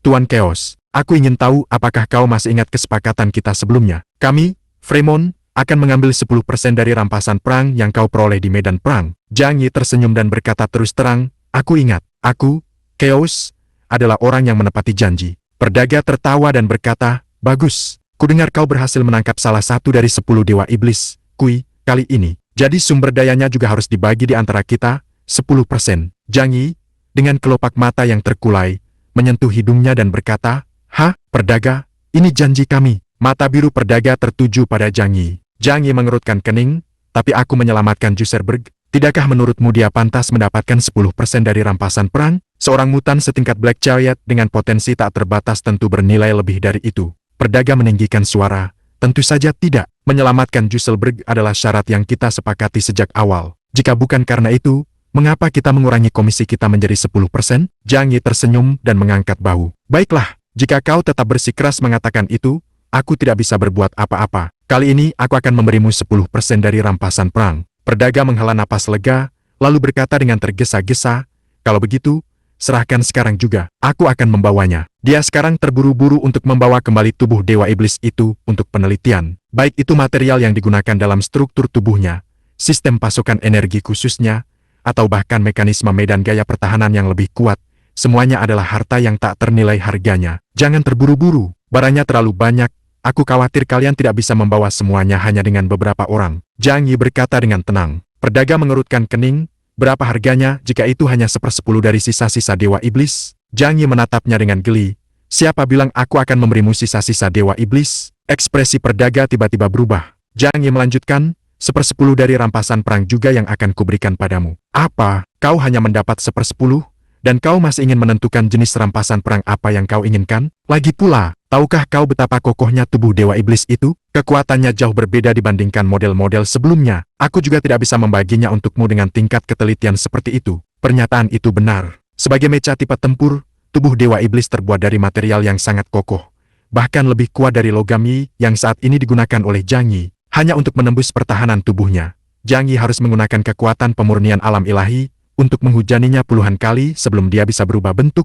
Belum lagi lembaga-lembaga ilmiah suku Fremen yang bahkan lebih sulit untuk dipisahkan. Namun, dengan bantuan Lukran, Zhang Yi pada dasarnya memiliki jalan pintas di bidang ilmu material. Tidak akan sulit baginya untuk mempelajarinya. Tetapi dia tidak bodoh. Mengapa dia harus memberitahu Perdaga? Perdaga menatap Zhang Yi dan berkata dengan suara berat, "Jika kau tidak bisa melakukannya, kau bisa membawanya ke sini, dan kami punya cara untuk membantumu membaginya." Zhang Yi berkata, "Baiklah, tapi kau harus memotongnya di depanku. Kau bisa meminta seseorang dari departemen teknismu untuk datang." Perdaga merasa gelisah saat itu. Yang sebenarnya dia inginkan adalah inti energi dari Dewa Iblis. Namun, dengan teknologi mereka saat ini, mereka cukup kuat untuk meneliti bahkan bentuk kehidupan mekanik yang sangat besar. Apalagi inti dari Dewa Iblis. Bagaimana dengan pemisahan 10%? Itu terdengar seperti omong kosong belaka. Perdaga menarik napas dalam-dalam dan memberikan saran lain. Bagaimana kalau begini? Kami tidak menuntut kepemilikan atas sisa-sisa Dewa Iblis itu. Kami hanya perlu mengizinkan kami mempelajarinya untuk jangka waktu tertentu. Zhang Yi tersenyum, lalu menggelengkan kepalanya dengan tegas. Jika kau bahkan tidak bisa melakukan segmentasi, bukankah membuang-buang waktu untuk mempelajarinya? Wajah Perdaga semakin memerah. Ia hampir kehilangan kendali atas amarahnya. Di Fremon, siapa yang berani memperlakukannya seperti itu? Namun, saat menghadapi Zhang Yi, kekuatannya sama sekali tidak efektif. Dengan marah, dia berkata, "Baiklah, aku akan segera mengirim seseorang untuk memotong 10% tubuh Dewa Iblis itu." Zhang Yi mengangkat bau, "Silakan lakukan sesukamu." Perdaga bergegas menghampiri dan berteriak agar pusat sains mengirimkan teknisi. Zhang Yi sama sekali tidak peduli. Selain para pengguna kemampuan seperti Li Changgong yang memiliki keterampilan membelah tingkat tinggi, mutan biasa dan mutan biasa yang disebutkan Zhang Yi termasuk makhluk setingkat White Chariot akan kesulitan untuk menggoyahkan material ini. Tak lama kemudian, sejumlah besar profesional tiba di Departemen Sains Fremon. Mereka tiba dengan kendaraan salju besar, yang dimuati dengan berbagai macam alat pemotong, yang semuanya termasuk produk paling canggih di dunia. Bahkan berlian pun tampak rapuh seperti tahu bagi mereka. Tanpa banyak bicara, Zhang Yi mengeluarkan sisa-sisa Dewa Iblis tepat di depan mereka. Itu adalah bangkai kapal yang sangat besar, kira-kira 2 kali ukuran orang rata-rata. Zhang Yi memandanginya. Sekelompok anggota staf saling bertukar pandang dan segera menyeret kepala iblis itu untuk memenggalnya. Menurut pengalaman mereka, inti energi Dewa Iblis terletak di lokasi ini. Zhang Yi mengabaikan tipu daya kecil mereka. Bahkan, dia sudah mengeluarkan inti energi Dewa Iblis itu. Setelah berhasil menekan upaya penghancuran diri di dimensi alternatif dan memastikan keamanannya, robot itu diserahkan kepada Lukran untuk penelitian. Oleh karena itu, sisa tubuh Dewa Iblis saat ini hanyalah cangkang kosong tanpa jiwa. Perdaga memanggil para insinyur paling canggih dari Fremon, yang membawa peralatan paling mutakhir, dengan maksud untuk menghancurkan Dewa Iblis tersebut. Zhang Yi tidak mempermasalahkan hal itu. Bahkan dia, seorang mutan setingkat uskup, harus mengerahkan banyak energi untuk menghancurkan tubuh Dewa Iblis tersebut. Ini berarti bahwa tubuh manusia buatan yang terbuat dari bahan berkualitas tinggi ini bahkan dapat menahan gempuran malaikat maut. Pesawat tempur peradaban maju ini benar-benar di luar imajinasi manusia modern. Benar saja, para insinyur segera mulai memotong tubuh iblis itu menggunakan berbagai alat pemotong. Berbagai macam mesin pemotong laser dan pemotong ion telah digunakan. Namun, bahkan peralatan pemotong paling canggih di planet ini pun hampir tidak mampu menyebabkan kerusakan apapun, dan sangat sulit untuk mengikis satu fragmen pun. Sebuah peralatan teknik berukuran besar hancur di tempat. Tidak hanya gagal dipotong, tetapi juga rusak akibat kekuatan benturan. Para insinyur di Fremon tercengang. Mereka juga telah memotong sebuah bentuk kehidupan mekanis raksasa, sesuatu yang telah menghabiskan seluruh kekuatan mereka. Awalnya aku berpikir bahwa meskipun tubuh Dewa Iblis lebih kuat daripada makhluk mekanik super besar itu, tubuh itu masih agak mudah hancur. Namun, yang mengejutkanku, perbedaan antara keduanya sangat besar. Mereka jelas tidak bisa mengerti. Bagi peradaban mekanik, apa yang disebut sebagai bentuk kehidupan mekanis super besar sebenarnya hanyalah kendaraan teknik yang digunakan untuk menggali bumi. Di sisi lain, 10 Dewa Iblis adalah petarung sejati. Dari segi kandungan teknologi, ini seperti membandingkan traktor dengan kapal induk. Bagaimana mungkin kau bisa menggabungkannya? Aku menolak untuk percaya bahwa dengan teknologi Fremon kita kita bahkan tidak bisa memotong satu fragmen pun. Seorang insinyur, mutan dengan indeks kemampuan 9200, telah mengerahkan seluruh kemampuannya. Dia memiliki keterampilan yang dikenal sebagai pedang bedah laser, yang memungkinkannya untuk mengubah lengannya menjadi bentuk partikel dan bahkan memotong berlian dengan tepat dan sempurna. Dia mengangkat lengannya, dan dalam sekejap, tangan kanannya sepenuhnya berubah menjadi partikel, menjadi pedang cahaya yang berkilauan dengan cahaya menyilaukan, yang kemudian perlahan-lahan diarahkan ke tubuh Dewa Iblis itu. Kali ini dia belajar dari kesalahannya dan bukannya memotong ke arah kepala, dia memotong ke arah jari kelingking. Karena lapisan pertahanan di area inti kepala jelas merupakan lapisan yang paling sulit ditembus. Saat pedang laser menyentuh jari kelingking Dewa Iblis, cahaya yang sangat menyilaukan meledak di depan matanya. Dar, ledakan dahsyat, disertai kobaran api yang menjulang tinggi, menghancurkan kendaraan teknik yang mereka tumpangi menjadi berkeping-keping. Selusin atau lebih insinyur yang hadir tidak sempat mengeluarkan suara sebelum mereka hancur berkeping-keping, dengan puluhan lainnya tergeletak di sekitar lokasi kejadian. Gelombang kejut yang dahsyat menyebar, menelan para prajurit Fremon di sekitarnya bahkan sebelum mereka sempat bereaksi. Zhang Yi langsung melepaskan berbagai wujudnya, menyerap semua gelombang kejut. Tubuh Dewa Iblis memiliki mekanisme pertahanan yang kuat, dan akan secara otomatis bereaksi ketika terkikis oleh kekuatan eksternal yang dahsyat. Meskipun inti energinya telah dihilangkan, seperti halnya sistem saraf tubuh manusia, berbagai modul pertahanan bawaan masih tetap ada. Untungnya, ia tidak memiliki kesadaran independen. Jika tidak, sebagian kecil dari kekuatannya saja sudah cukup untuk melukai mutan setingkat White Chariot seperti Perdaga. Jika ia melepaskan 1/10 dari kekuatannya, pemandangan itu dengan cepat berubah menjadi berantakan, hanya menyisakan sisa-sisa Dewa Iblis yang agak rusak, yang masih berdiri di tempat yang sama, di mana sebuah kawah besar telah terbentuk. Wajah Perdaga menjadi sangat pucat. Zhang Yi meliriknya dan bertanya, "Apakah kau masih ingin mencoba?" Perdaga mengepalkan tinjunya dan menatap tajam ke arah Zhang Yi, sambil berkata, "Tentu saja. Kami pasti akan mengambil apa yang menjadi milik Fremon." Zhang Yi mengangkat bahu. "Apapun yang kau inginkan, kau bisa datang dan mengambilnya kapanpun kau terpikir caranya." Perdaga pergi dengan kesal, memutuskan untuk pergi ke Pantian untuk meminta bantuan dari beberapa mutan yang kuat. Zhang Yi menyimpan sisa-sisa Dewa Iblis itu, berpikir sejenak, lalu pergi ke Lukran untuk meminta beberapa bagian dari makhluk mekanik super besar itu. Modifikasi saja sedikit agar terlihat agak mirip dengan anggota tubuh sisa-sisa Dewa Iblis ini. Kita bisa memberikannya kepada mereka saat mereka kembali untuk memintanya. Tubuh Dewa Iblis ini adalah mesin kelas atas. Jika kita dapat mengungkap rahasia intinya di masa depan, kita mungkin dapat memperoleh robot yang sebanding dengan robot seorang uskup. Bahkan dalam kondisi terburuknya pun, kekuatannya yang luar biasa sudah cukup untuk mengujinya melawan Epsilon. Tentu saja, premisnya adalah bahwa inti energi dengan level yang sama dapat direplikasi, yang merupakan kunci kekuatannya. Jika tidak, yang akan kau dapatkan hanyalah cangkang yang sangat keras. Oleh karena itu, Zhang Yi enggan untuk membaginya dan menyerahkannya kepada penduduk Fremon. Lukran menggaruk kepalanya. "Bukankah kita akan ketahuan melakukan ini?" Zhang Yi mencemooh. "Aslinya ada di tangan kita. Jika kita mengatakan itu asli, mereka tidak bisa membuktikannya, bahkan jika mereka mengatakan itu palsu. Mengingat tingkat teknologi mereka, membiarkan mereka melakukan penelitian tidak akan membuahkan hasil dalam jangka pendek. Mari kita pertahankan untuk diri kita sendiri." Manipulasi ilahi milik Lukran adalah keterampilan tingkat dewa.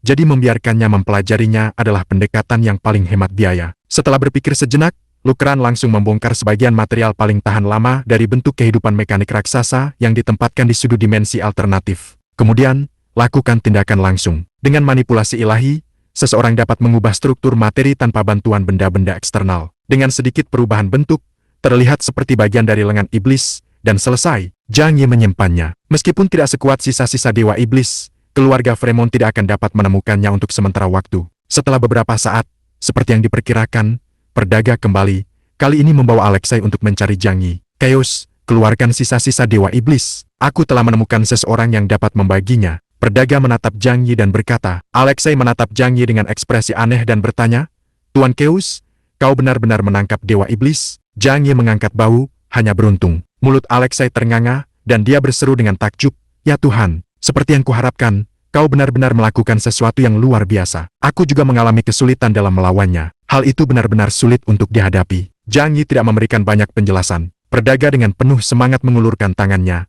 "Sekarang keluarkan." Zhang Yi memutar matanya.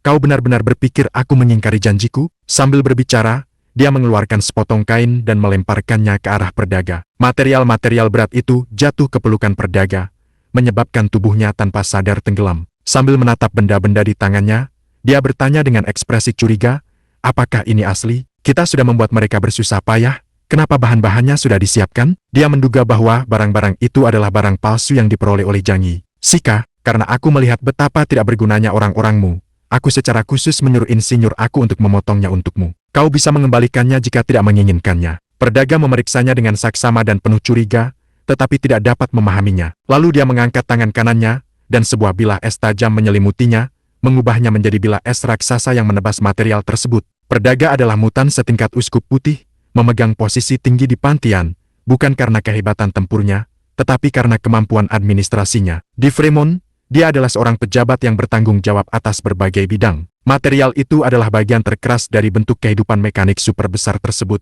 dan dari segi kualitas material, hanya sedikit lebih rendah daripada sisa-sisa dewa iblis. Luka yang dialaminya tidak meninggalkan bekas yang besar, hanya goresan dangkal. Perdaga mengangguk puas. Meskipun aku menebasnya dengan sekuat tenaga, hanya meninggalkan bekas yang dangkal. Ini jelas material dari dewa iblis. Zhang Yi tertawa dalam hati, tetapi tetap memasang wajah datar. Sudah pernah kukatakan sebelumnya, aku, Chaos, adalah orang yang baik dan aku tidak pernah bercanda tentang hal semacam ini. Perdaga buru-buru menyimpan barang-barang itu, tetapi tidak lupa menatap Zhang Yi dan berkata, tetapi ada satu hal lagi, yang mulia, mohon jangan lupa, kita juga memiliki bagian dari inti energi dewa iblis. Zhang Yi mencibir, apa, kau ingin 1/10 dari benda itu dipotong untuk kita juga? Perdaga menggelengkan kepalanya. Aku tahu hal itu sangat sulit untuk diteliti, tetapi setelah kau melakukan penelitian, kau perlu membagikannya kepada kami sesuai kesepakatan. Aku tahu, bahwa kita hanya berbagi 1/10 dari kontennya. Zhang Yi menjawab dengan malas. Namun, aspek teknis sulit diukur, dan pada akhirnya bergantung pada suasana hati Zhang Yi. Namun, perdaga tidak punya pilihan lain dan hanya bisa pergi dengan sedih membawa barang-barang itu. Alexei tidak pergi. Dia menunggu sampai perdaga pergi sebelum menghampiri Zhang Yi dan bertanya dengan rasa ingin tahu.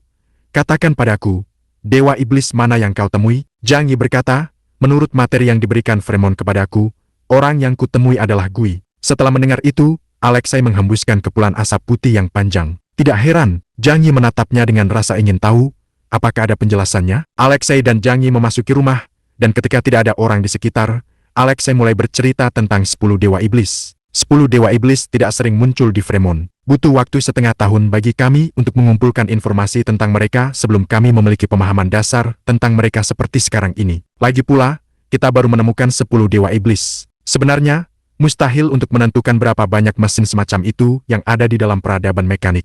Selama jatuhnya kota Karan, 5 orang ini muncul. Mereka secara langsung menyebabkan angkatan bersenjata kita hampir lumpuh total. Kami mengerahkan hampir seluruh kekuatan kami kecuali Love Dash. Ini termasuk senjata hari miniatur, tetapi kami tetap berhasil melarikan diri dalam keadaan yang menyedihkan. 10 dewa iblis diurutkan menurut A, B, C, D, E, F, G, hari, I, G. Urutan ini didasarkan pada kekuatan penghancur yang telah mereka tunjukkan. Oleh karena itu, yang kau temui adalah yang terlemah dari 10 dewa iblis. Nama-nama yang diberikan Alexei kepada 10 dewa iblis berbeda dengan yang didengar Zhang Yi. Itu hanyalah masalah penerjemahan sehingga nama-nama tersebut diubah menjadi 10 batang langit. Mendengar itu, Zhang Yi mengerutkan kening dalam-dalam. Apakah dewa iblis lainnya jauh lebih kuat daripada Gui? Alexei ragu sejenak, lalu perlahan menggelengkan kepalanya. Zhang Yi menghela napas lega. Namun Alexei langsung menambahkan, mustahil untuk mengatakannya, karena sejauh ini, mereka belum melakukan banyak pergerakan, jadi sulit untuk menentukan apakah mereka menggunakan kekuatan penuh mereka. Namun,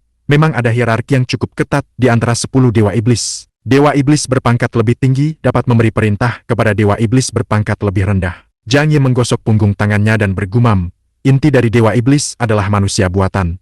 Jadi eksistensi atasan dan bawahan semacam ini seharusnya merupakan hubungan manajemen antara mecha tingkat lanjut dan mecha tingkat rendah. Dia mencubit bagian di antara alisnya. Oke, aku akan lebih berhati-hati jika bertemu orang-orang itu lagi di masa depan. Bahkan Gui, yang terlemah dari 10 dewa iblis, memiliki osilasi spasial yang dapat menembus sebagian pertahanan Shenlong Wanxiang miliknya. Bagaimana dengan para dewa iblis berpangkat lebih tinggi? Kesadaran Zhang Yi akan keselamatan langsung muncul kembali. Pertempuran akan segera meningkat. Zhang Yi berkata dengan sangat serius. Di masa lalu, peradaban mekanik sama sekali tidak peduli dengan manusia, memperlakukan kita hanya sebagai butiran pasir dalam proyek-proyek teknik mereka. Namun, karena konflik antara kedua pihak terus berlanjut dan para iblis telah dihancurkan, mereka kemungkinan akan mengirimkan lebih banyak unit tempur. Zhang Yi menatap Alexei. Hati-hati. Alexei mengangguk dengan antusias.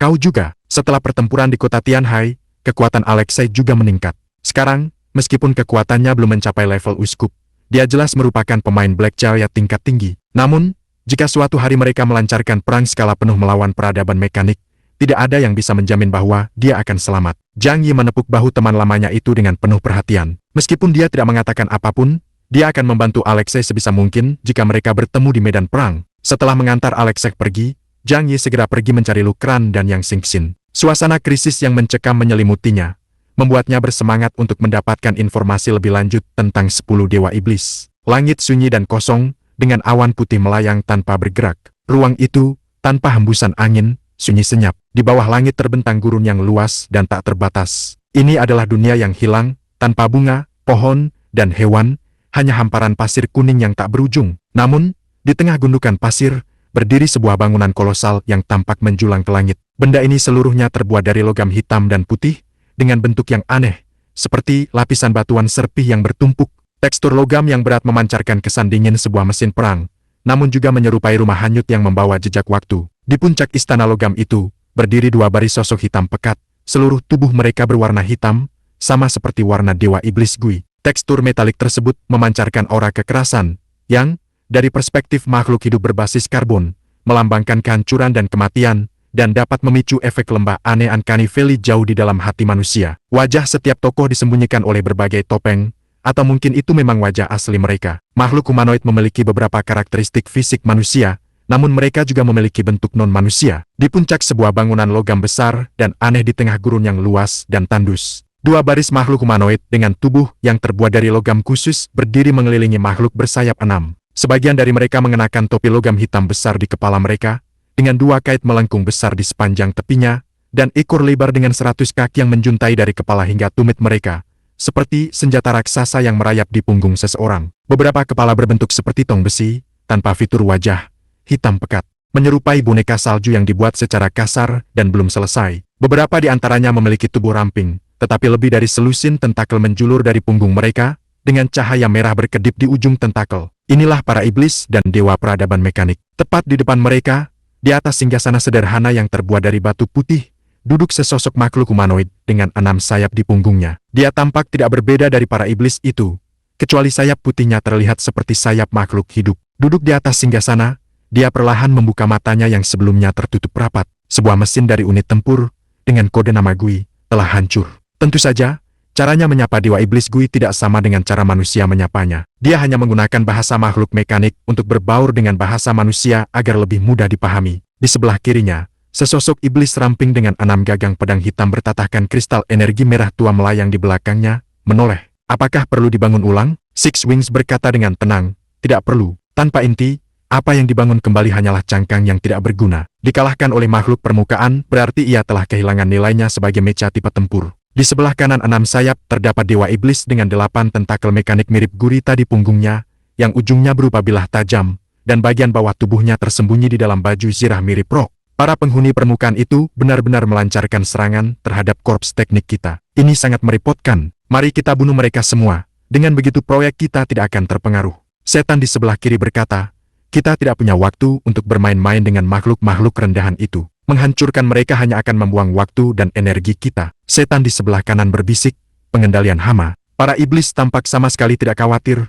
Mereka hanya menunggu raja bersayap 6 di atas takhta untuk mengeluarkan perintahnya. Keenam sayap itu tampak tersenyum. Serangga pun punya kegunaannya. Makhluk-makhluk yang sombong dan bodoh ini mungkin sebenarnya bisa membantu kita. Dia merentangkan tangannya, dan suaranya terdengar di seluruh area sekitarnya. Ayo kita perkeruh keadaan. Di ruang bayangan Muyan, dia duduk tenang di atas sebuah kotak logam, yang telah dibongkar dari sebuah bentuk kehidupan mekanis. Di ruang bayangan, berbagai macam bagian dari bentuk kehidupan mekanis ditempatkan di mana-mana. Sejak beberapa waktu lalu, Lu Kran telah menggunakan tempat ini sebagai studio untuk mempelajari struktur bentuk kehidupan mekanik dan menganalisis material serta modul intinya. Zhang Yi juga ada di sini. Lu Kran bertugas membongkar tubuh dewa iblis. Mesin ilahi dapat menguraikan semua material tanpa merusaknya. Tanpa kemampuan ini, hampir tidak mungkin untuk menganalisis material logam khusus ini. Sementara itu, Yang Xingxin berada di sisi lain, menggunakan superkomputernya untuk terhubung ke papan sirkuit di dalam bentuk kehidupan mekanis sesuatu yang serupa. Aturan pengoperasian bentuk kehidupan mekanis serupa dengan,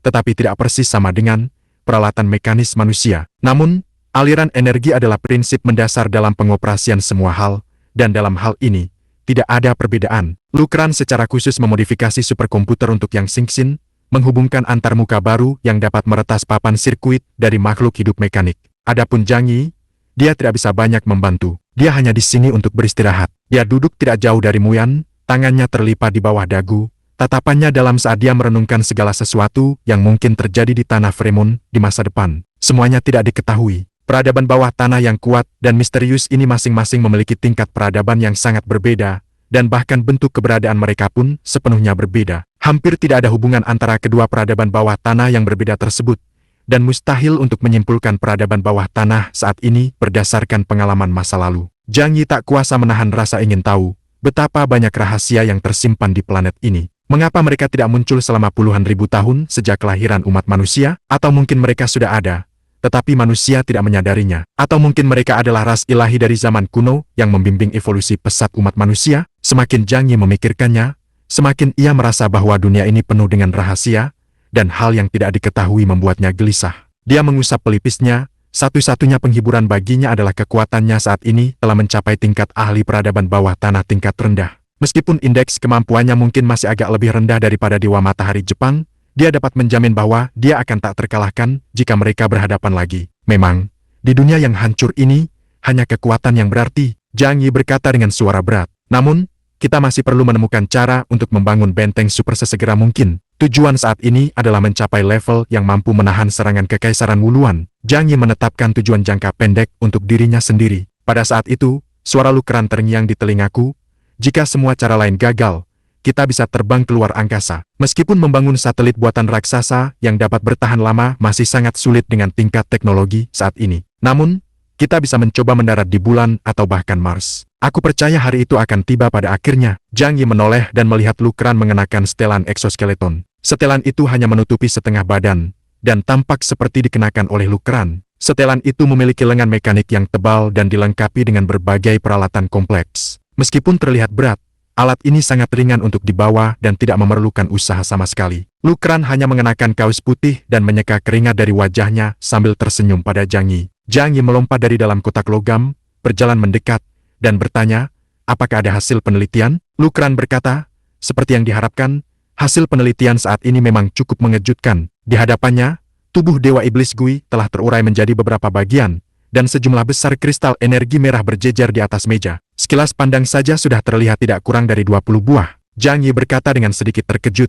bahkan makhluk mekanik super besar hanya memiliki 5 buah. Tapi yang ini punya begitu banyak. Lukran mengambil kristal energi seukuran telapak tangan dan berkata, benda ini bisa dipasang pada mesin, dan aku sudah tahu cara menggunakannya. Zhang Yi mengangkat bahu, kalau begitu, pasokan damecamu tidak akan menjadi masalah lagi mulai sekarang. Namun, yang paling ku khawatirkan adalah sistem persenjataannya. Dewa Iblis itu menggunakan sistem senjata thermal canggih, bukan senjata bubuk mesiu, melainkan senjata energi. Jika teknologi ini dapat dikembangkan dengan benar, teknologi ini bahkan dapat memberikan kekuatan kepada orang biasa yang setara dengan kekuatan mutan yang luar biasa. Tentu saja jika digunakan pada seseorang dengan kemampuan supranatural, itu dapat melepaskan kekuatan yang berkali-kali lebih besar. Oh, maksudmu senjata? Lukran mengambil 2 senjata dari tubuh Dewa Iblis itu dari samping, sebuah pedang melengkung berbentuk seperti capit kalajengking dan sebuah pedang kait besar berbentuk seperti ekor kalajengking. Sistem persenjataannya sangat sederhana, hanya 2 ini, dan metode serangannya sangat terbatas.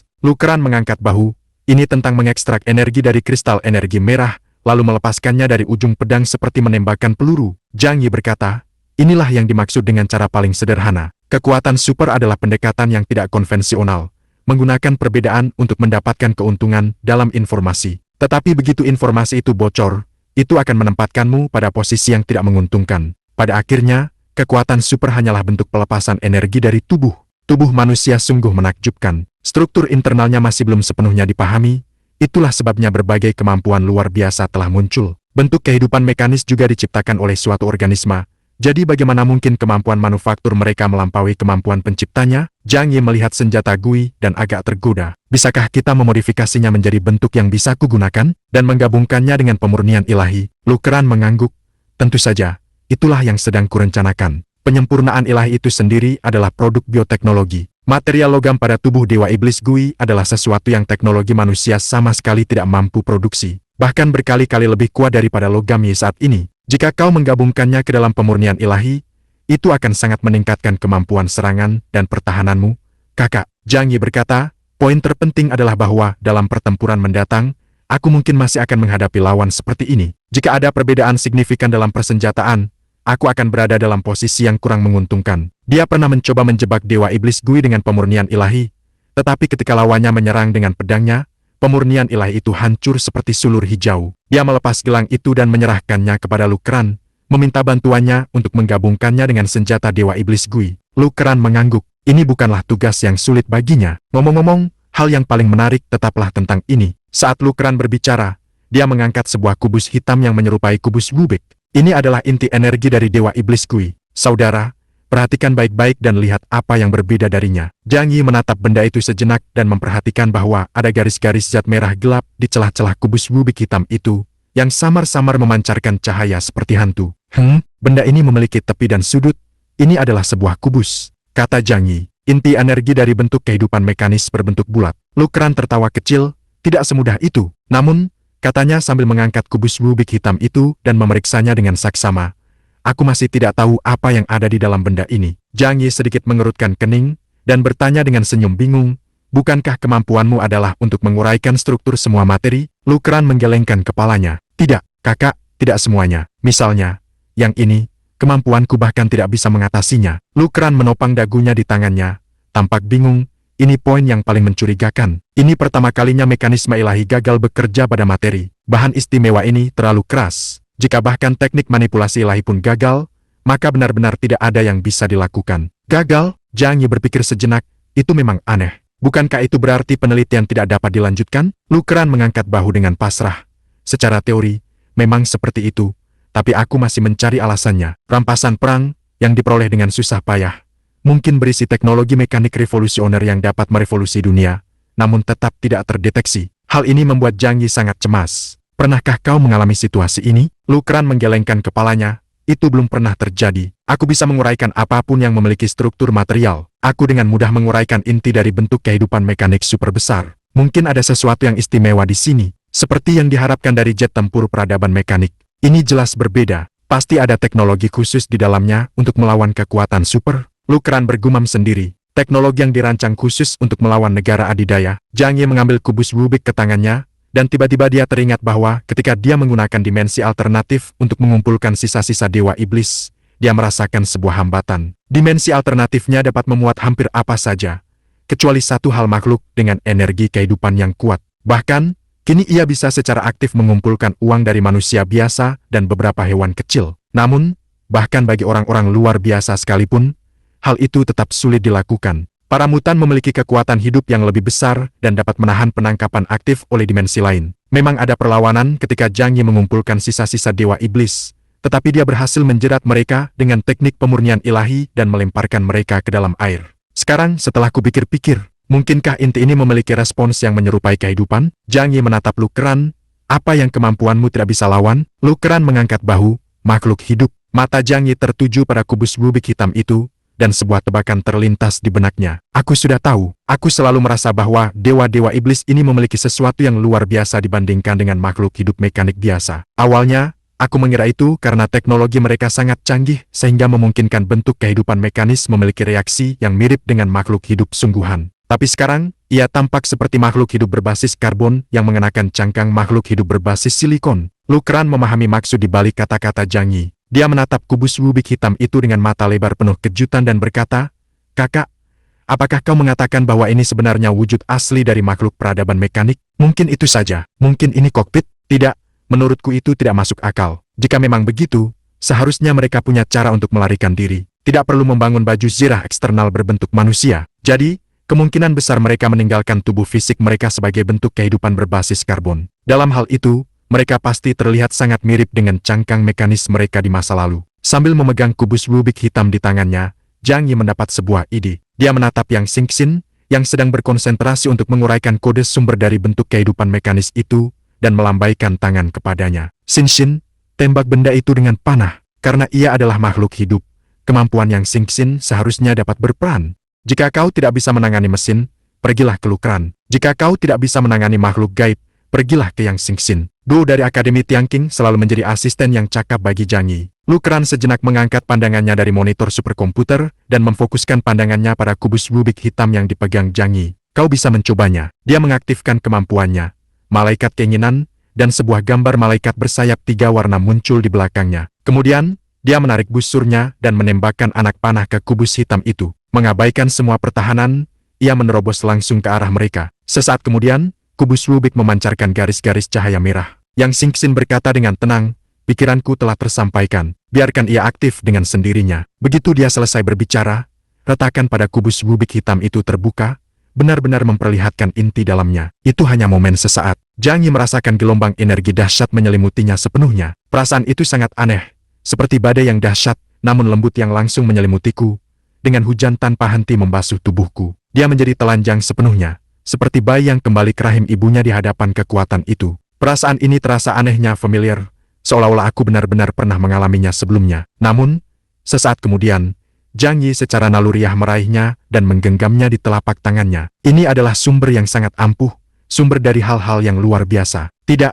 Itu bukanlah asal-usul makhluk gaib yang pernah ditemui Zhang Yi sebelumnya. Itu sesuatu yang sangat mirip dengan itu, namun sama sekali berbeda. Ini jauh lebih murni, hampir tanpa kotoran. Hal itu disebut, mereka menyebutnya semangat ritual. Inti iblis manusia buatan futuristik ini sebenarnya adalah roh kurban. Zhang Yi benar-benar terkejut. Dia tidak pernah membayangkan akan seperti ini. Secara teoritis, penyerapan roh pengorbanan oleh Zhang Yi saat ini hanya dapat meningkatkan indeks kekuatan supernya sendiri. Namun, jiwanya mengatakan kepadanya bahwa benda ini pasti memiliki kegunaan lain, dia hanya belum menemukannya. Zhang Yi menahan keinginan untuk menyerapnya, karena hal itu memiliki tujuan yang jauh lebih penting. Semangat dari ritual tersebut merupakan tingkat eksistensi yang lebih tinggi daripada sumber para dewa, dan lebih efektif dalam membantu orang-orang dengan kemampuan supranatural untuk meningkatkan kekuatan mereka dan mencapai lompatan dalam tingkat kehidupan mereka. Zhang Yi mengeluarkan sebuah wadah penyimpanan dari logam dan menyimpannya. Lukran dan Yang Xingxin menatap roh kurban di tangannya.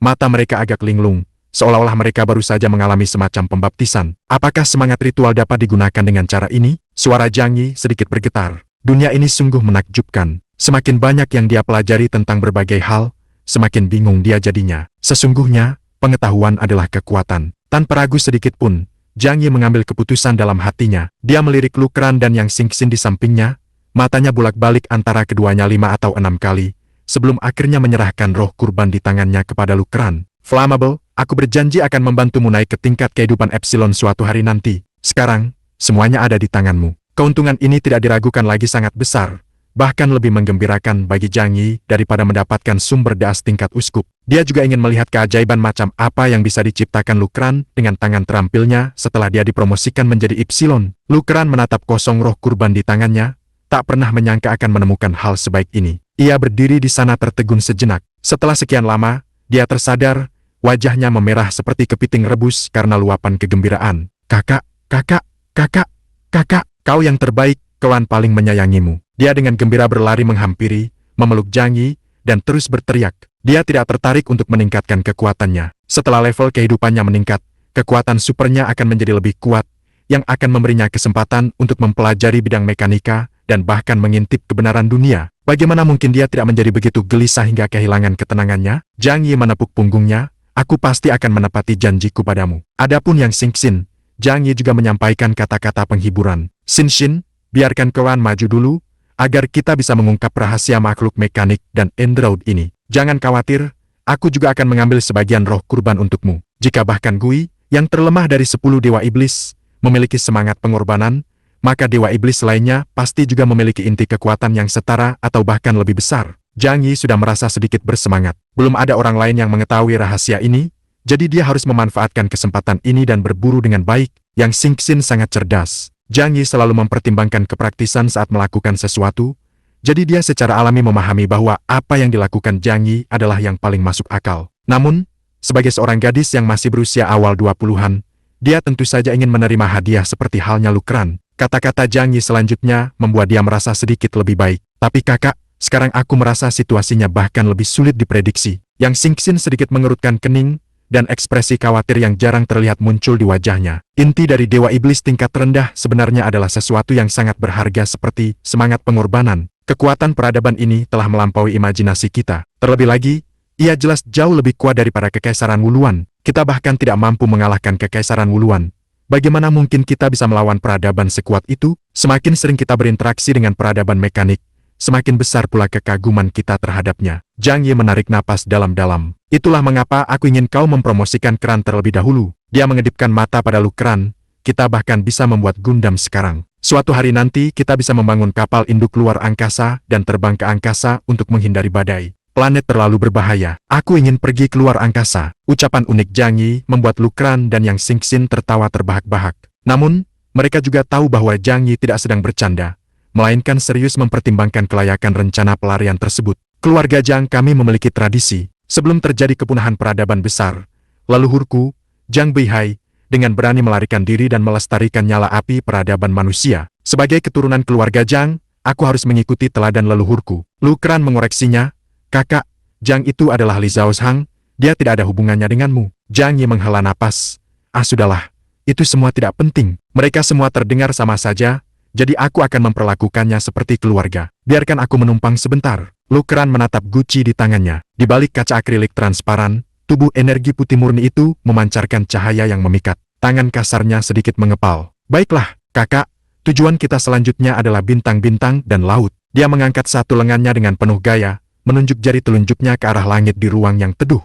Oke, Zhang Yi berkata sambil tersenyum. Gagasan untuk meraih bintang-bintang agak mengada-ada, dan dia kurang tertarik untuk menjadi bagian dari Voyager pertama. Namun, tampaknya tempat yang paling cocok untuk menetap adalah bulan atau Mars. Jika dia bisa membangun pangkalan di sana, tidak ada yang terjadi di planet itu yang akan mengancam keselamatannya. Kabar tentang kekalahan Zhang Yi atas Dewa Iblis menyebar dengan cepat, dan pihak Fremon mempublikasikan masalah ini secara luas, semata-mata untuk memotivasi tim-tim mutan dari berbagai negara untuk bertarung lebih keras lagi. Mereka melebih-lebihkan keuntungan yang diperoleh Zhang Yi dari perjalanan ini, mengklaim bahwa ia telah mendapatkan rahasia inti peradaban mekanik dan bahwa kerajaan Huasu di masa depan akan memimpin dunia dalam teknologi mekanik selama ratusan tahun. Pernyataan seperti itu tentu saja membuat kekuatan supranatural dari berbagai negara menjadi gelisah. Bahkan beberapa negara yang awalnya hanya mengamati dan belum mengirim pasukan ke Fremon pun mulai melakukan perjalanan mereka. Di dalam kerajaan Huasu, para pejabat tinggi dari masing-masing wilayah juga menerima berita tersebut, dan perasaan mereka beragam. Meskipun sebagian besar pemimpin daerah tahu bahwa ini adalah kesempatan sekali seumur hidup, mereka hanya bisa memandanginya dengan iri. Mereka sedang dalam masa rekonstruksi pasca perang dan sama sekali tidak memiliki kapasitas untuk mengirim orang ke sana. Meskipun mereka memahami bahwa melakukan hal itu akan memperlebar jurang antara mereka dan kelompok mutan teratas di dunia setelah pertempuran Fremon. Bahkan di kota Xingjing, Houtu dan Shang Dawen ragu-ragu. Entitas misterius yang muncul di Fremon itu kuat dan menakutkan, tetapi juga menandakan peluang yang luar biasa. Haruskah kita pergi? Shang Dawen ragu-ragu dalam hal ini.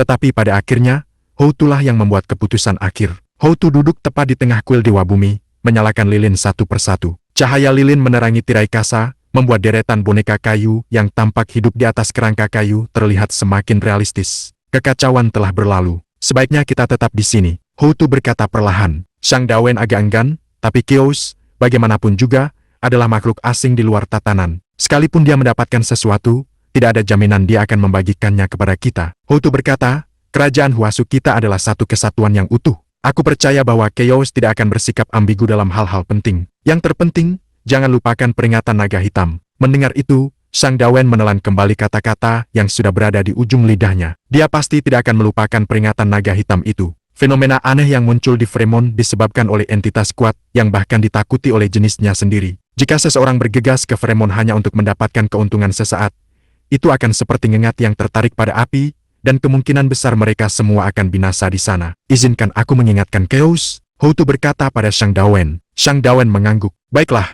aku akan segera menghubunginya. Mustahil bagi mereka untuk pergi, tetapi sebagai perwakilan Zhang Yi, mereka akan tetap melakukan yang terbaik untuk membantunya. Hal ini juga dilakukan agar setelah Zhang Yi kembali, mereka bisa mendapatkan keuntungan darinya. Maka Shang Dawen segera mengirim pesan kepada Zhang Yi, memberitahukannya tentang hal itu. Apakah ada bahaya? Tentu saja aku tahu itu. Aku samar-samar merasakan bahwa keadaan di sini tidak sesederhana kelihatannya. Legiun mekanik dan 10 dewa iblis hanyalah hal-hal yang bersifat dangkal. Rahasia sebenarnya tak diragukan lagi dipenuhi dengan bahaya dan peluang yang tak terbayangkan. Shang Dawen berkata, ada beberapa hal yang berkaitan dengan rahasia kerajaan Huasu yang tidak dapat kukatakan padamu. Tapi aku hanya dapat memperingatkanmu bahwa hal-hal misterius yang ada di Fremont jauh lebih berbahaya daripada peradaban misterius manapun yang pernah kau temui sebelumnya. Meskipun ia sudah siap secara mental, kata-kata Shang Dawen tetap membuat Jiang Yi duduk tegak. Apakah ini lebih berbahaya daripada Kekaisaran Wuluan?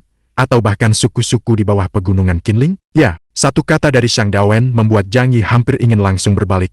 Namun, ketika ia meminta informasi lebih lanjut, Shang Dawen meminta maaf dan menjelaskan bahwa hanya itu informasi yang dapat mereka peroleh. Namun, mereka akan membantu Jiang Yi dengan kebutuhan selanjutnya, bahkan sampai melanggar konsensus internasional dengan meluncurkan Death Knight ke wilayah Fremont. Menginvasi wilayah satelit Fremont pada prinsipnya tidak diperbolehkan, tetapi jika perlu, sistem nebula kerajaan Huasu benar-benar mampu melakukannya. Baik, aku mengerti. Aku akan mengambil keputusan berdasarkan situasi yang ada. Setelah mengakhiri komunikasi, Jiang Yi berpikir lama sebelum akhirnya memutuskan untuk tetap tinggal dan mengamati situasi. Baginya, yang memiliki kemampuan untuk melakukan perjalanan menembus ruang angkasa, tidak ada banyak perbedaan antara berada di kota Samaran dan kota Tianhai. Jika peradaban mengerikan yang digambarkan Shang Dawen, yang melampaui Kekaisaran Wuluan dan suku-suku Qinling, benar-benar ada, maka melarikan diri ke sudut manapun di planet ini tidak akan ada bedanya. Setelah Jiang Yi mengalahkan Dewa Iblis Gui, pertempuran di Fremont menjadi semakin sengit.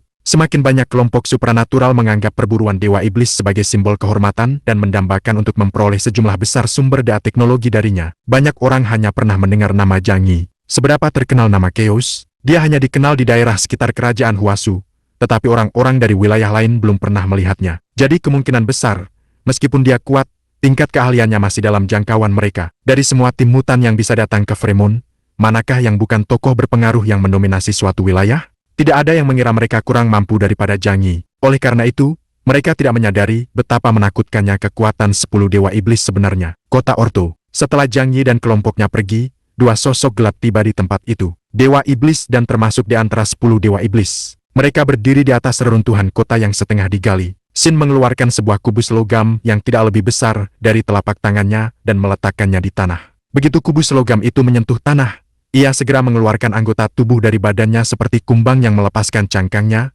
mencengkeram es dan salju di tanah dengan kuat.